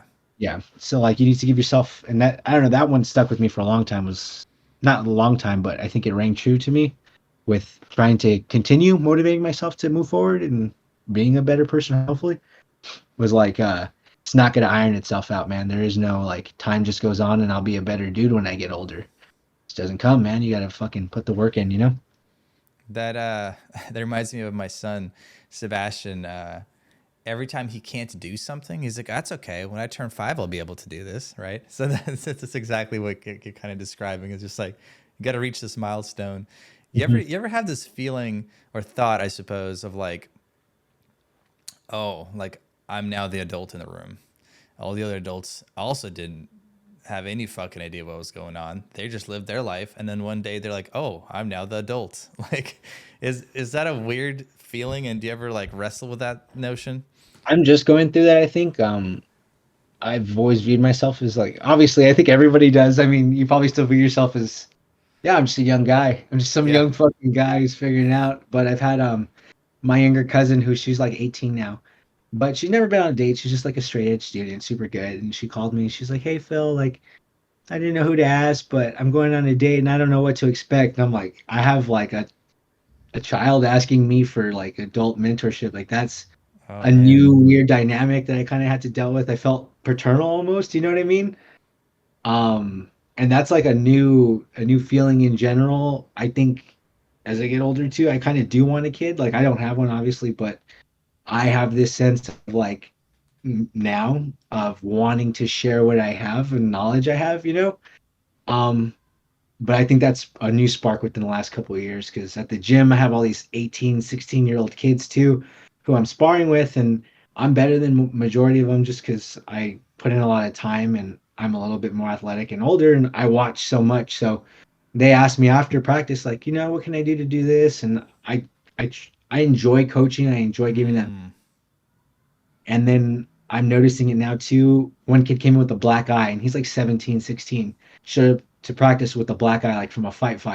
I was like, hey man, how'd you get a black eye? And he's like, a fight, I got a fight at school. I was like, don't be fighting at school. I'm like, that's something I probably wouldn't have, gone out of my way to express to somebody who's that age, but now I feel a little bit different. So I'm not really conflicted about it, man. I think I'm just noticing the transition. Yeah. Dude, that's cool. Well, I caught you at a good time with that question then, since you're midstream. Uh, you can pause and smell the roses. That's a beautiful thing that you, and I'm sure you could give that advice generally, but you were put in a situation where that advice actually mattered. It's not like someone, like you and me bullshitting. It's like, oh, what would you do if some kid got a fight? No, this dude is a real human being who just got in a fight, got punched in the fucking face. He came to you, you saw it, and you're in a place where you're learning martial art. You're learning the thing the trial that he just went through in reality. And then you had to formulate your thoughts, your ideas, and channel them and give that dude that advice. Like that. I Yeah. suppose that's what mentorship. You literally mentored that kid. Yeah, yeah. So that's something I never would have done probably ever. Yeah, that's Yeah. sweet. That's cool to be in that sort of position. Uh, would you think of doing anything with your life along those kinds of lines, like being some sort of instructor? No, It dude, doesn't have to be, an nah. MMA or I've anything. gone because, and I say this in a, oh, my order was dropped off. Yeah, yeah, no. Go ahead. Take Yeah, you, go pick that up. man. Who's that on your shirt? Chito. Ah, okay. Very nice. I got tickets to go to the fight in March. It's Dude, here. I'm so jealous. So that's one of those things that I think would just be so much cooler in person. I've watched the sport for so long, never been in person. Me and Shelton want to try and plan a trip for this year, maybe towards the end. We haven't picked a day. Should go too, man. We'll just try and pick a fight and just fly out. Yeah, what when you say towards the end, are you talking about like I suppose like fall, winter type the end? Second 6 months of the year, like the second half of the year. Okay. So I think probably even later now since we're getting even closer. right, yeah. It's six, But yeah, probably, you got to keep saying 6 months from now, no matter what yeah, time frame it is. pretty much until we go. Yeah. Yeah, dude, that being like, we're talking about being an adult. Yeah. I'm scheduling these podcasts with all my buddies, and now we're all fucking adults. And every other day, somebody cancels, or I cancel, or I reschedule, or they reschedule, just because that's just what happens. Like, Mhm. hey, I got invited to my wife's cousin's wedding or something that day, or whatever the fuck it is. It's difficult to have control over the stream of your life like nowadays. It is, at least it is for me. I'm fortunate where I work hybrid, so my life has been pretty nice, and my work lets me, as long as I get my 8 in, and I'm not leaving after like 4 or 5, they don't care. So I go in at 6 and I'm out at 3. Mm. Um, Tuesday, Wednesday, Thursday, I'm in the office. Monday and Friday, I'm home. So it's chill. I've been super fortunate in that regard. Like my time's my time mostly. I don't have somebody up my ass all the time. Like my phone's not buzzing once I'm off work. And if they're like, hey, you need to go to a dentist, just go to the dentist. Just let us know and work from home that day. That's fine. We don't care. I'm That's going to great. California. Just kind of not to brag. I was like, I'm going to California and I get to work from home with my mom for the week. So instead of Oh, having to be here, so I don't have to take time off and I get to go work. So super, super lucky in that one. I know not everybody gets that, dude. Are you on a yeah. pretty chill schedule? Uh, well, I'm remote full time, so Yeah, what you're seeing right now, this is like this is where I work too. So I have all this shit. I typically I use this mic and this setup a couple times at work, and I was like, this is fucking excessive, dude. I'd be like in a meeting and everyone's like just like pixelated because their webcam and like sounding like that, and I'm just coming in like perfectly crisp. And I was like, I probably look more like an idiot, like sound like too good for this shit. So I have to kind of turn it off. But yeah, work Your podcast, remote. man. Remote's the best in certain ways. It depends what you're trying to achieve. If you want to maximize your daily lifestyle, I think remote adds such a crazy, especially for a parent. Like I'm home all the time, and I don't ever miss anything with my kids, right? So other than my meetings, like I'm here for all the milestones, and that's probably new, to society, to humanity, for like ever. The dad's typically out doing some shit. So yeah, I'll be Turn you. curious to see my next stage in life when maybe perhaps if I don't work remotely, and how I think about this time that I had here. Mm. Have you are you planning on moving on soon? Is that anything that you're considering or? Well, I had a close call with those layoffs. Mm. All the tech companies announced these major layoffs, right? So there was like, 10,000 plus people from like each of the big tech companies that got laid off. Half my team got laid off. So, I work at Microsoft. And so that was close. That was like a Are very, you very working? close call. What are you doing? Like, I'm a business program manager in this sales organization. So basically, what that means is my organization, which is relatively huge, it's like a few $1 billion, I guess size. It's like its own. It's almost essentially like its own company. It's mhm. like in the military you have like CEB. Yeah. It's a unit. So that's basically what we are. We're our own unit that sells uh, applications, so products like software to Mhm. businesses to make their shit run more efficiently. So like Okay. if they need like data modeling, if they need AI capabilities to like put in reports together to analyze their business or Are you financial selling hardware stuff, too? Or are you guys just mainly pushing software like you guys are it's all software for my analytics tools mainly? It, we have an entire suite. So anything that a business uses online or technologically, we have an application to enhance whatever it is that they do. So like if they need data architecture, if they need the analytics and reporting, or if they need supply chain management, like to track all their orders and whatnot, like we offer basically or customer experience. We even do virtual reality. So there's actually a really fucking cool I think you product showed me that. I think oh, you showed me that. You did you the saw that. presentation. You all right?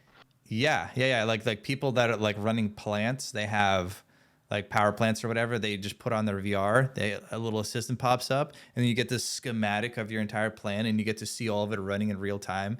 It's pretty dope. It's cool stuff. But so yeah, so we do that. My job specifically is to analyze and assess how the business is doing so that I can support the sales people to make better informed decisions, close deals better. And I'm part of the global black belts, which are like the top sellers. So they're like they're sellers, but they're also just sitting corporate. So they're like guiding everybody, like this whole wave of people, because we have a worldwide thing. We sell to like every country, other than like Russia now.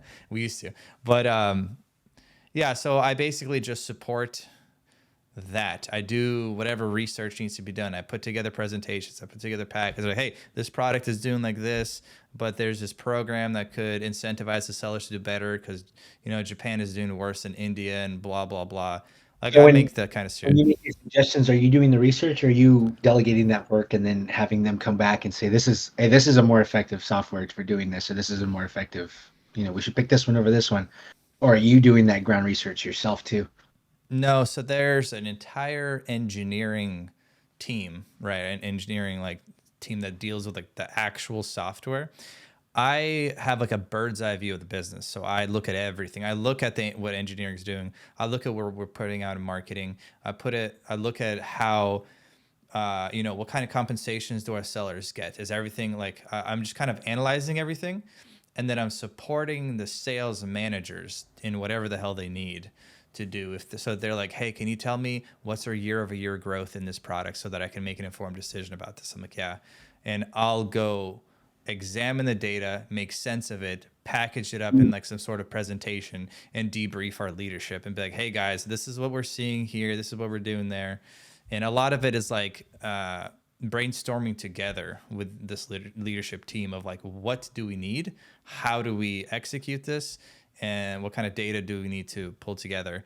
And so I'm part of that. And then I go and execute. And I have like a team of vendors that do like, grunt work or Excel data entry, all this shit. So they'll put that together, and I mainly just formulate and structure data in a presentable manner and then communicate that.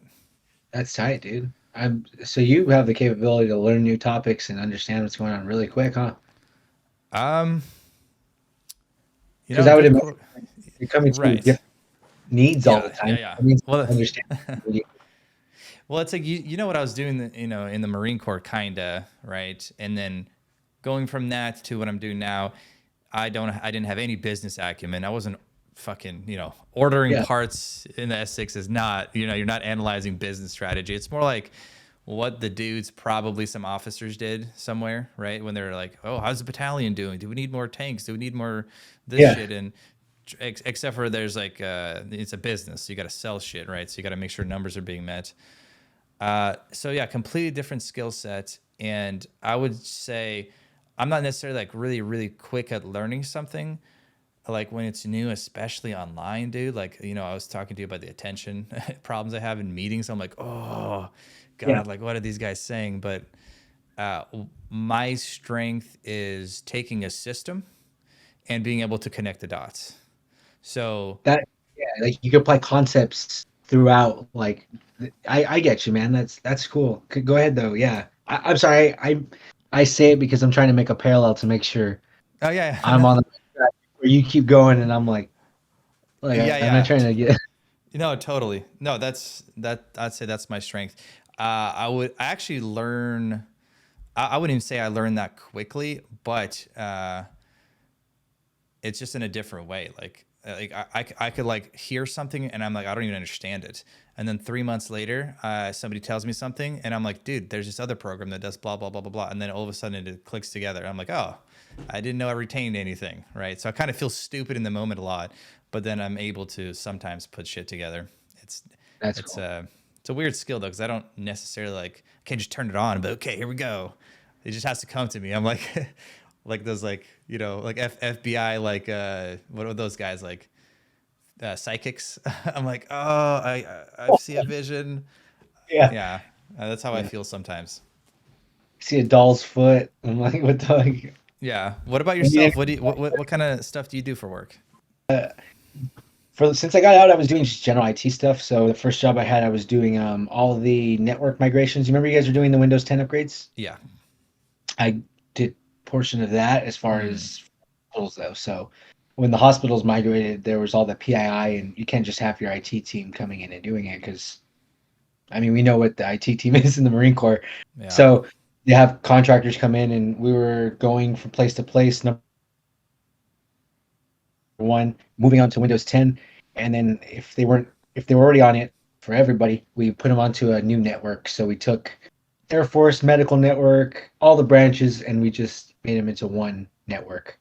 So that way, no Mm. matter where you go to get care, it was standardized. So I was part of the team that was just going out and physically doing that. So we would go. Some team would go and install all the hardware. The next team would come in and program it. I would come in. They would do all the flips to the new stuff, and I would do break fixes. So my printer doesn't work. This doesn't work. Um, oh, she's not getting the right IP address. I'd go and do a release and renew, or her profile's messed up. So I would be doing all the things that would go wrong once they did that network migration, and I couldn't leave until everything was fixed. So that was my portion. The second job I had, I was just doing network monitoring. Super boring, dude. Super boring.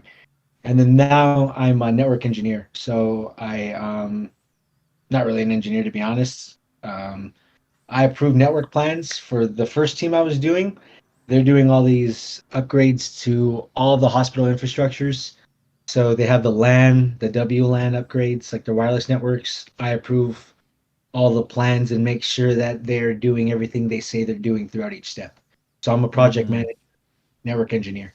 Yeah, that's it's super similar to some of the stuff that I would do just in a different realm. As a program manager, that's exactly what it is, right? You Yeah. get a task or whatever. In your case, you're overseeing a specific. It's almost like a product type of thing. You have a product, and they come out. They're like, "Hey, we'd like to do this," and you're like, "Yeah, sweet." Um, okay, so do you work with the people that install it too, so that if they're installing something and they're like, hey, there's problems or trouble with this, do you get a phone call or a message for any? So they kind of broke up the powers and how they do it. So we have an infrastructure team who's just in charge of programming these devices. We have another team. So it's kind of broken up into stages. And then it's also divided up. So we have the people who are doing the project managing in San Antonio and Charleston. And then we have the people who are on the ground. And we only have a few people who delegate from their side to us. Since there's so many grunts, I don't talk to all the people who are at like previously my role. I don't talk to any of them. I'll talk to the person who's actually the project manager on site. And I'll be like, you guys said you did this many, you were supposed to install this many devices. You're the legend that's accurate of what you put in doesn't match what you said you would put in. Where's this one at? We're supposed to have one more here. So I'm only talking to that head point on their end. So I weirdly fell upward into this role. Somebody called me, was like, "Do you want to be a network engineer?" I'm like, "Networking's not my strong suiting. I'm systems," and they're like, "Nah, it's cool." It's all right. So I'm figuring it out that I'm not interested as much in the technical portion of computers as far as I am managing and how they flow together in a bigger picture. And Hmm. I realizing now that's why I like systems because systems I was managing how data and something was stored more than I was like, oh, a puzzle. Let me figure out this puzzle. Like, I'm not trying to figure out a puzzle on why the network's broken. I want things to fit in their place nice and neatly. You know what I mean? Like, I was more Yes. concerned with structure than the nitty gritty of why something wasn't working exactly. What does the physical product that you create track or contribute to? Is it a software? Is it an Excel spreadsheet? How do you do things? Oh, so I guess technically we're a service. We're providing a service, and our service is uh, upgrading their entire system. So we have a team that evaluates what they're doing, what their needs are, and what future needs might be to stay in line with future technologies. So they go and do that part.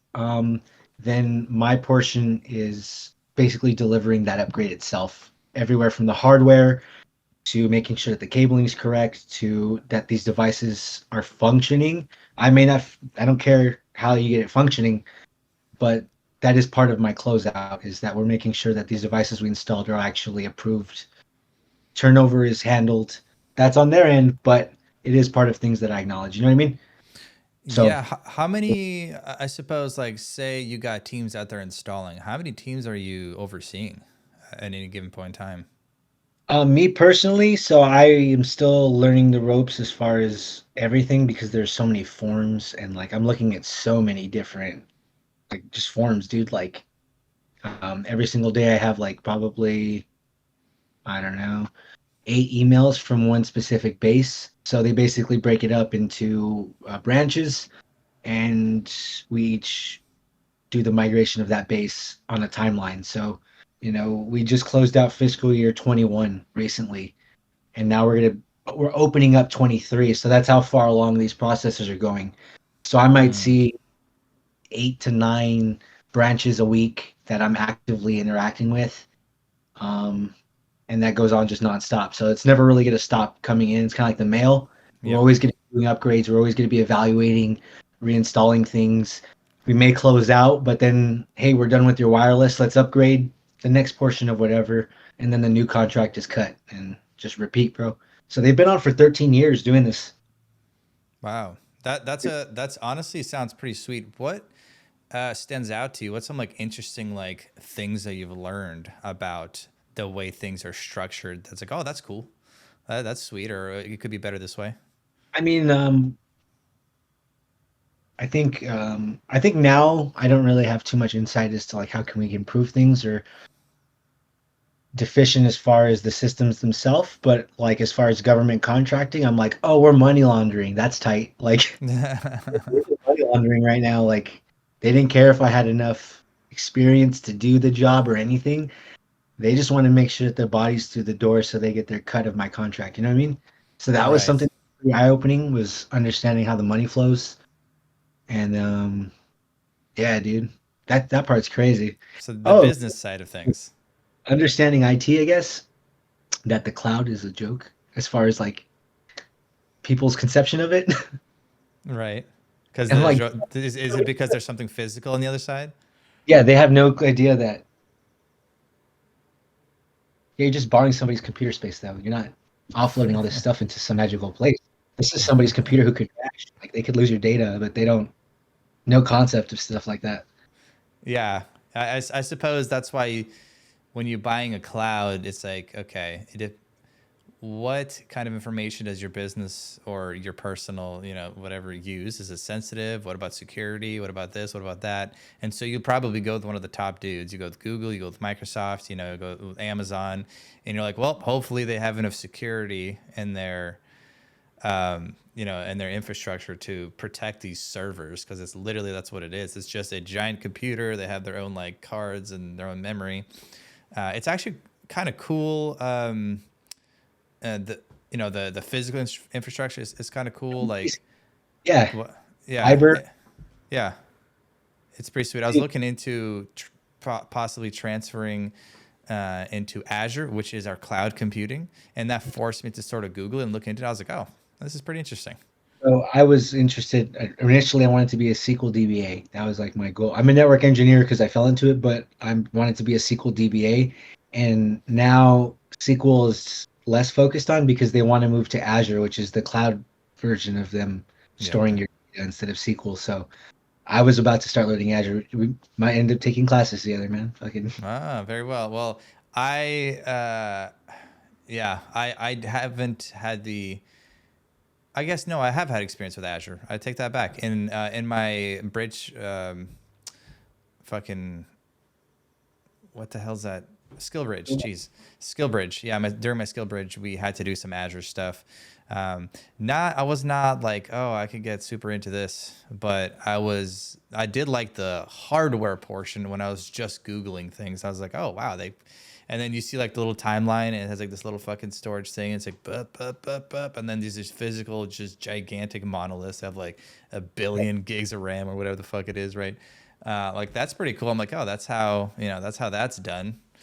yeah, Um, yeah, cloud computing is pretty sweet. I think what's cool about like crypto and stuff is that it's kind of a version of that. Like I was doing a job interview with an Azure dude, with a guy for cloud computing. I didn't end up getting the job, but I asked him. I was like, "What do you think about Bitcoin?"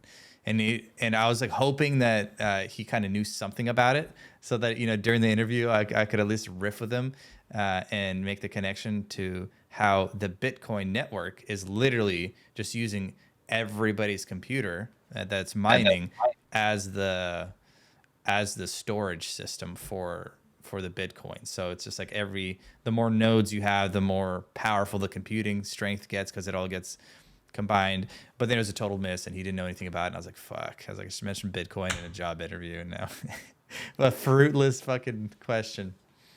yeah, I feel you, man. Yeah, yeah. It's weird. I don't, and I was that person, like, previous to this. So a little part of it is me being a dick and be like, I know all this now, a little superiority complex. But the other half is like, oh, dude, you guys are being dangerous, though. Like, that's usually the other half of me knowing shit about computers now. Yeah. Like, ESPN flashed their server name, their server IP address. Oh I yeah. was like, damn, you guys got no security over there. You guys just connect to that right now, or at least try. Yeah. It's Yeah. Let's give ESPN a call. We'll keep selling some services. You- But hackers, dude, like I mean that shit's um, crazy. Yeah. yeah, almost ignorance is bliss, right? When you know something, it's like when I did my own floors at my house, and then since then, I go to people's houses. I'm like, oh, nice quarter round, asshole. You know what I mean? Like that's not even like level. And I'm like, why do I even think that? It's like Dude, one I of those things. so many things for myself. Like even smoking weed, dude. I see people do it some way sometimes. I'm like, you're wasting weed, or like I don't know. I used to get picky about how people would light their bowls. Cause like I used to light it like one slice at a time, you know what I mean? Uh Like in huh. a circle. And then I realized top down is the way to go. I don't know how you do it. It depends if I'm like say I'm with a buddy. Mhm. I'll burn the left half or the right half to be courteous to leave him the greens. So even if it's less efficient, I think it's a courtesy thing. That makes sense. Okay, that's cool. Okay, that see now you just changed my mind about how I might view people smoking for green. Okay, all right. If they're in a group setting, right? If they're alone, let's. But then again, like who are you gonna watch just smoking weed by themselves? Like, That's the other thing is like I also have to realize I've that's the other thing I come to term with is like who gives a fuck how anybody does it? That's like their thing. And like I've had to let that go too, dude, because it's their weed they're wasting. Who gives a shit? Just shut up. yeah, it's like the golden rule, right? You wouldn't want to be like drinking your coffee and some guy's like, a fucking idiot to just had his pinky up. You're like, dude, I'm just trying to fucking enjoy myself. For real. Yeah. Yeah. So that's another reason why I don't say anything about MMA. Sometimes when people like just have a crazy off the wall opinion, like Conor McGregor's gonna knock out like some like Cyril Gane or like Francis Ngannou. Yeah, man, could happen. You're You like, never there you know. go, bud. Yeah, Why am I there you shitting go. on that? Why am I shitting on their good time? You know?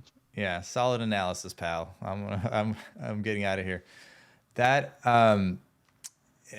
our knowledge kind of comes in stages. I feel like it comes in that you're super excited, you're learning about it, you're gonna correct everyone, you're ready to fucking go, exchange blows over the idea, and then you get enough knowledge to where like, oh, this person I'm talking to doesn't even know a quarter of the things I know, and in order for me to explain anything about why some person would do better against another person, I would have to lay out this whole framework. It's just too much work, and you're like, you know what? There. It's like talking to a kid, you know. Yeah. Well, yeah, yeah, that part too. I mean, I get that. I mean, I try not to like view people as like you're a kid now anymore, Okay, but that was a yeah, bit mean. I just kind of feel like that sometimes. But I've tried to reframe it as like, oh, dude, nah, you just haven't learned it yet. Like that's kind of where I'm at right now. Because like even with the coffee thing, dude, like literally 2 weeks ago, I was just drinking 7-Eleven coffee with like drowned in vanilla syrup. Like, who gives a shit? And I was happy. Was it Like, good? yeah, dude, it's great. I still, Yeah. dude, this is all sugar right here, and Yeah. I'm gonna make a gnarly, like, strong pot of coffee tonight. But I still like sugar crap. So I'm trying to Yeah. learn not to shit on people for their less informed ideas, Less informed ideas. less they Yeah. impact me negatively. Yeah, And I feel that's you know one of the things I've navigated in my life, and I definitely need to tune down. Like I just made the analogy to like a child. The worst part is I really do mean it. I really do mean it, and I know it's a little like rude or whatever, but there's just some subjects where I know like just the way that somebody answers a question is a telltale sign of their knowledge level of how deep they went into. So it's very self-evident, and as soon as that happens, like there's like a switch that goes out. It's like like lights are down. I'm no longer interested. I don't want to be part of this conversation, and it's just a drag. they're Uh, going from chess to tic tac toe. Like, you're like, yeah, yeah, okay, yeah, like yeah. there's no nuance. There's yeah, you miss the nuance. Like what am I wasting my time in like really trying to convince you when there's all these layers that you're not even aware exist? Like 3D chess versus checkers. There you go. Yeah, yeah. You're like, okay, cool, pal. Playing one, bro. Like yeah. Yeah. Well, that's why, going back to your media content thing they used to do, and sorry to triple tap it at this point, but one of the purest ways that you can express your thoughts or opinions or whatever about a subject is to create content that you put out there for anyone to be able to view, because you especially if you're a self-critical person, which I guarantee you probably are, if you uh, knowing anything about you, it's hard to do that. So it's gonna be like the best thing that you can do in a certain sense, especially because you have to listen to it, you got to edit it, you got to put it out. You're like, oh fuck. and then but that allows like-minded people to interact with you, hopefully. And that's my goal with podcasting or whatever. Hopefully I hit some topics, and then I get like a little network of people that are also like pocket, like layman experts and whatever, and they're able to inform me of some shit that I said. And through like this content creation thing, it's also a skill. Like I'm sure you've noticed that creating your 2 videos and you put shit together, now you have that ability. So if you wanted to do that again about anything for any reason, you know how to do it. You know how to film it. You know how to put it together. And so I'm really kind of hoping to do that, is build a community of people that also create content online. That'd be great if I could just get to know some folks that are also doing their thing. And then just being a network and support each other. Like, for example, I have a buddy who's doing a podcast. And I was doing a podcast with another friend, and we mentioned his podcast. And so I clipped that, and then I did a clip of that podcast, and I put it all together, and I put the content out there because I genuinely loved their podcast, and we watched a clip like live on the show. So, and then I put it out there, and I was like, that's promoting them. Hopefully it's getting them more views. And if you can do that together in a group of people, perhaps you can transcend the need to work. Maybe your stuff that you put out just, is able to pay for your job, or I mean, for your house and your food or whatever. And then you just have all these people just doing cool shit at the top of their abilities because they have to curate it, and they don't have to work and do other bullshit that they want to do. That would be cool. I think the only thing that would prevent me, and if I'm being honest with myself, because like the concept of it sounds awesome, but I feel like I would feel like once I had people maybe relying on me to continue to create this because it's a machine, not a machine, but like it's a community. I feel this pressure of like it's almost tainting it because you know what I mean? I don't know. I Yes. think when I do things as much as I want to show them, I think they're very internal or like individualistic, if that makes sense. So Mm-hmm. like I don't know if I would want to be as projected or open about through every aspect of it. You know what I mean? Yes. I I just feel a little bit different about the way I create things sometimes. I'm not knocking other people. I'm just saying I've noticed that when I feel this pressure that I need to do something sometimes, I don't enjoy doing it after all. And then the last thing I want to do is taint Mm. like so I think that's kind of what happened is like I made this content that I really enjoyed, but then I put it out there and I didn't get the reception that I thought. And I'm like, oh well, I intermixed something making this video that I really enjoyed with trying to get views from it. I'm like, I don't want them connected anymore. Yeah. Like if I make it again, which I actually was thinking about making another video anyway, I would just send it to Shelton or maybe you and a couple people. But I don't know if I want to put it out just because I don't think I want it tied to like a view count or like anything like that. You know what I mean? And maybe that's just Yeah. the way I'm feeling about my own art. Maybe I'm self-conscious about it or I don't know, but I feel like that's what happened the first time around. And if I do it again, I think I just want to make it and make it. 100%.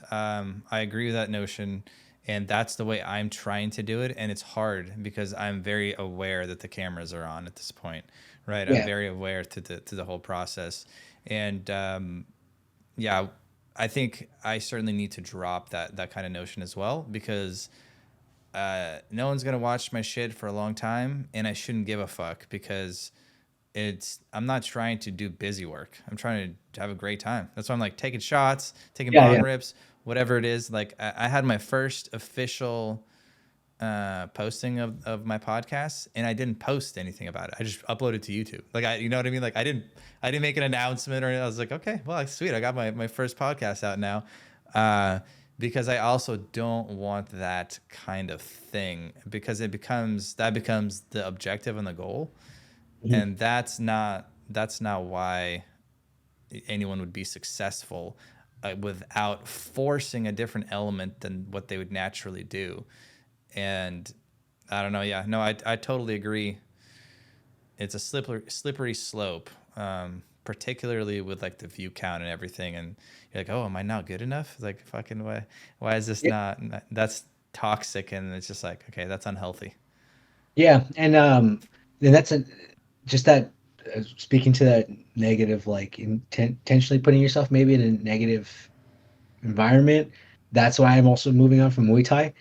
Because like I'm literally going to go put myself in a stressful environment. Because that's the intention, right? You're going to learn how to number one, yes, learn how to be physically fit and strategy and strike, but I am going to simulate, you know, pressure, like stress intentionally and how I react to it physically.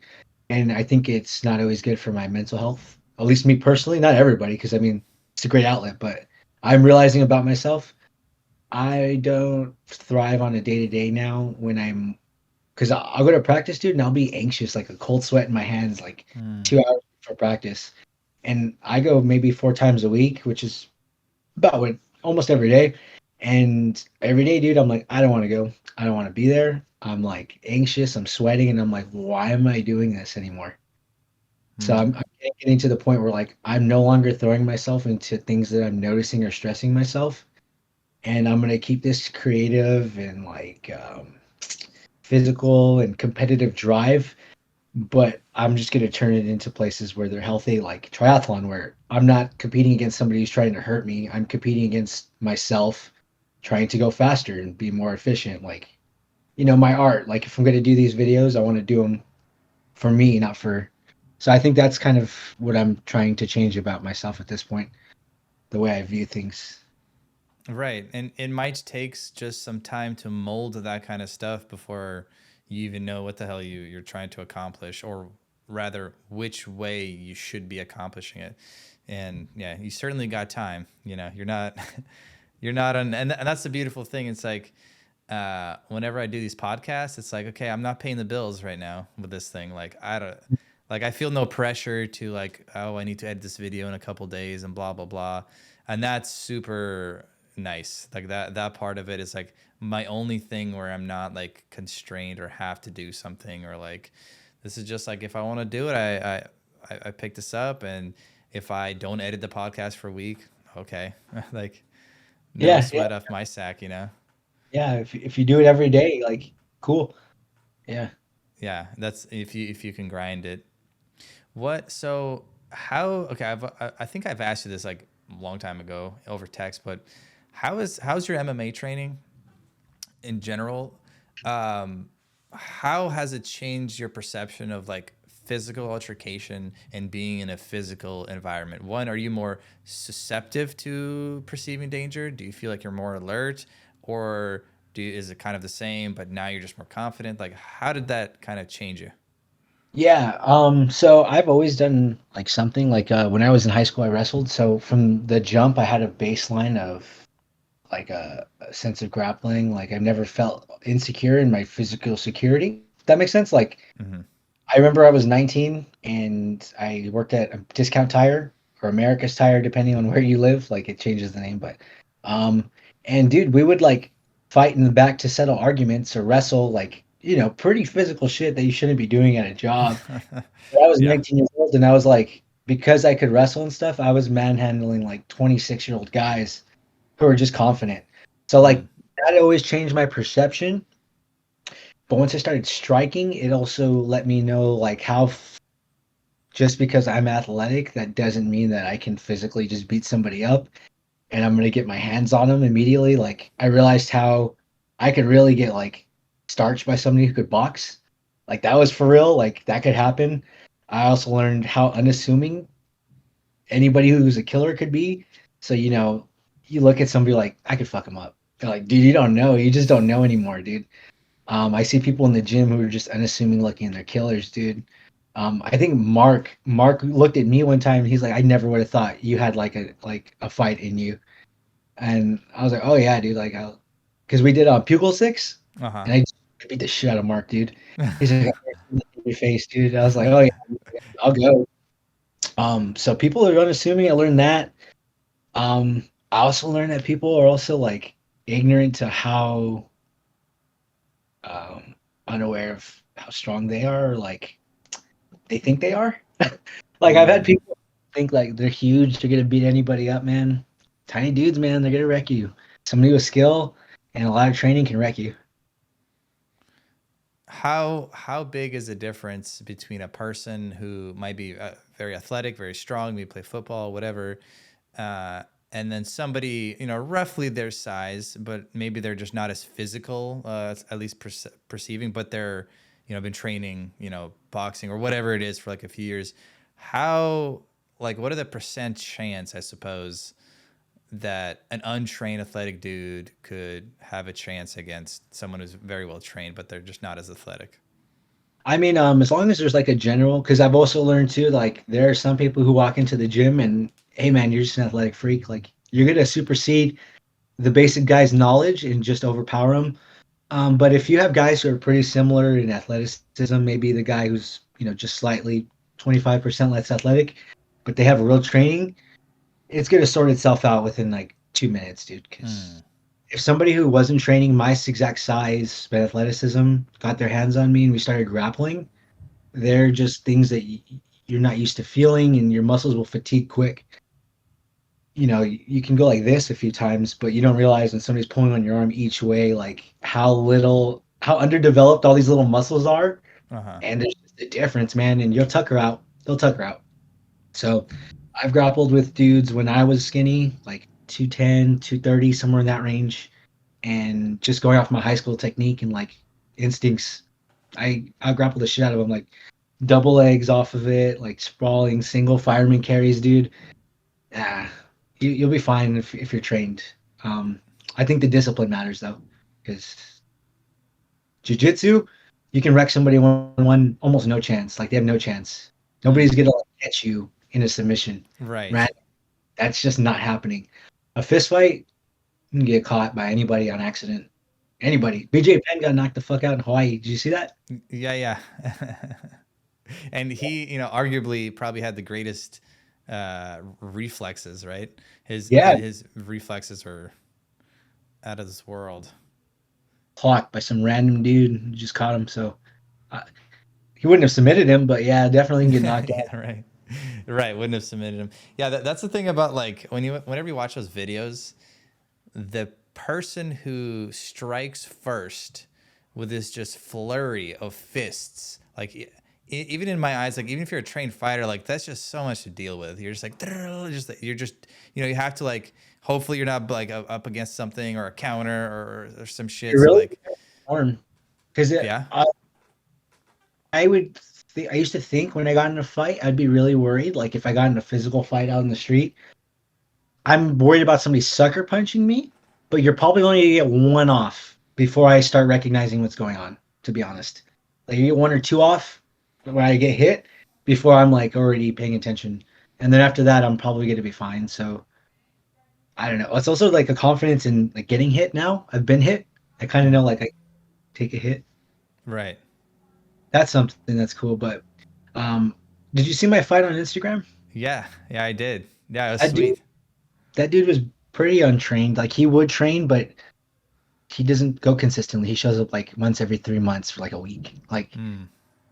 and I just showed up the day of, and he was like, "All right, I'll fight him." I was like, "Okay, dude." And that's what it looks like when somebody untrained who's somewhat athletic fights somebody who trains, because he's probably naturally a little bit more athletic than me or quicker.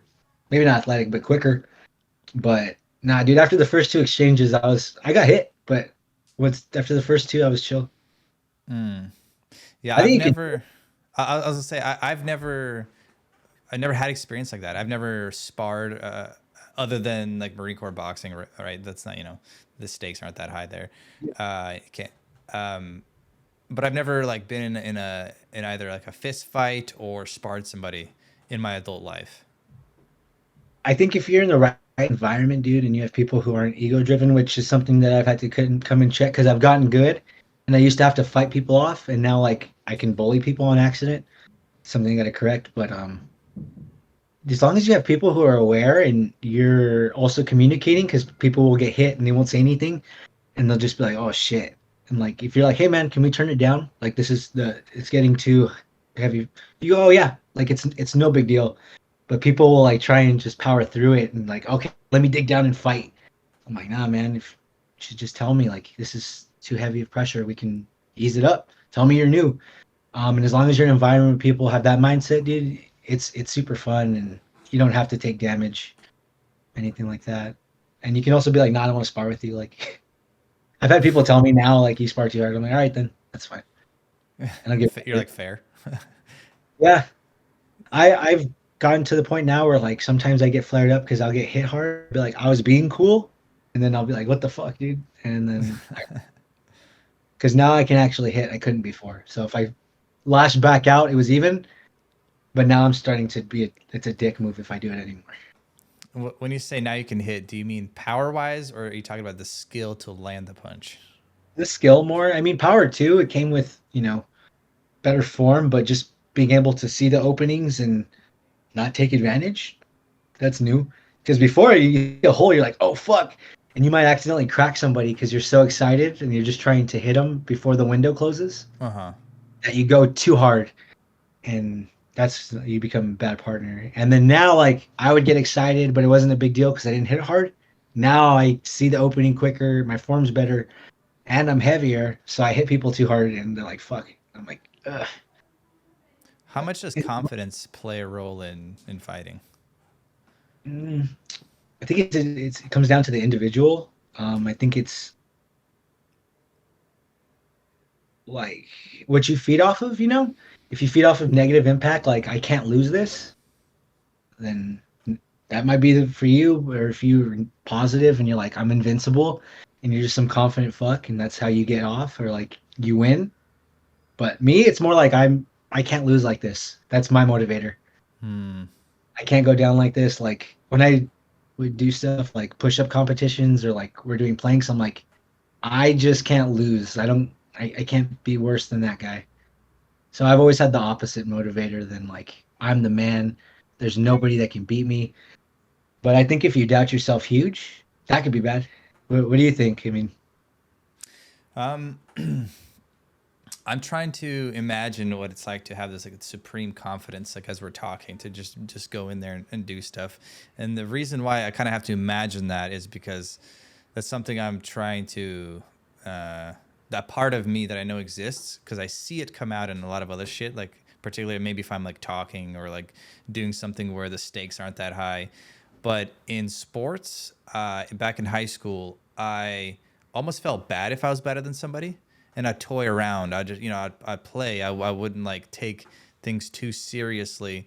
But that got me to practice to not execute when I do see that window of opportunity, and and then my confidence in order to execute those things just didn't develop because I wasn't being a killer out there when I was practicing. So when it yeah, came yeah. to the real matches, like I did wrestling in high school as well but only like junior and senior year. So I didn't have like crazy like amount of time to do it. But I just noticed myself. I had a big jump in skill right away, improvement, and then it plateaued because the people that were improving were the people that were probably like you, more just like there's no way I can lose this, and I'm gonna do whatever it takes to dominate the situation. And I didn't have that. I didn't develop that because of my like, oh, I don't want to fuck this guy up. I don't want to do it like that. That was like that in tennis. That was like that in a lot of other shit. And now I'm like, no, dude, you got to pull the trigger because if you don't do this in practice, you're not gonna do it when the situation arises. Like in reality. No, definitely. Yeah, dude, I've that's something that I've incorporated into my training intentionally, where I noticed that I was like striking, but I'd watch replays of my sparring, like my light sparring, and I'm not extending my arms. And then I would go into a real fight and I'm practicing not extending my arms.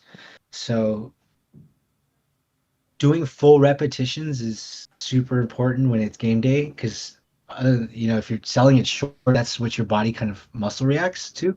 It's like this is how I punch instead of like bop bop or wrestling.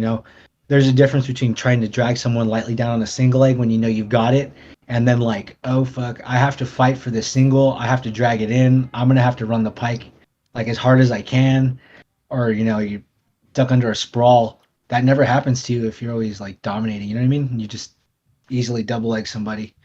So I think I've changed the way I've been drilling into full repetitions, Mm. especially when I'm by myself, doing things correctly. Even though, hey, this guy's easy, I could just move my head keep my hands up, slip off center like the correct way with full technique all the time because I would get lazy too because I was just confident.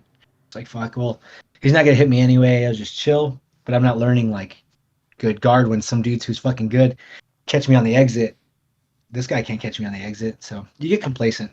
I totally feel the same way. Has that translated to any other parts of your life? Like, trying harder in any other aspect that's not martial arts or like anything physical? Um, I would say that that concept probably pushed itself into martial arts more than it did like it derived from it. Hmm. I think that's just something that I've been learning, and I've been seeing people who are really good at things do things full ass. Like GSP, like I know you like GSP too. Mm-hmm. Every single rep, it's not fully explosive, but every single part of the motion is there. He's not half-assing any portion of it, and he does get full 100% reps in live with 100% technique. So stuff like that, I've just kind of incorporated to everything I'm doing. I used to study and not make flashcards and just flip through the book. I full ass everything now. I take my time because I don't want to have to relearn something. And that's how I feel when I'm training or when I'm learning something new. I don't want to go back and have to do the fundamentals again because I got cocky with this other flair and didn't learn a base of something. Yeah. Hey, sorry, give me one sec. My the camera I'm recording with ran out of space. Sorry. I don't know what's up with that. Give me one sec. I think I got to change the SD card. Oh, all right, man. It looks like I don't have another card to put, so I can't record my own video here. So we're gonna have to. I mean, we talked for like 2.5 hours. Yeah, man, pretty good.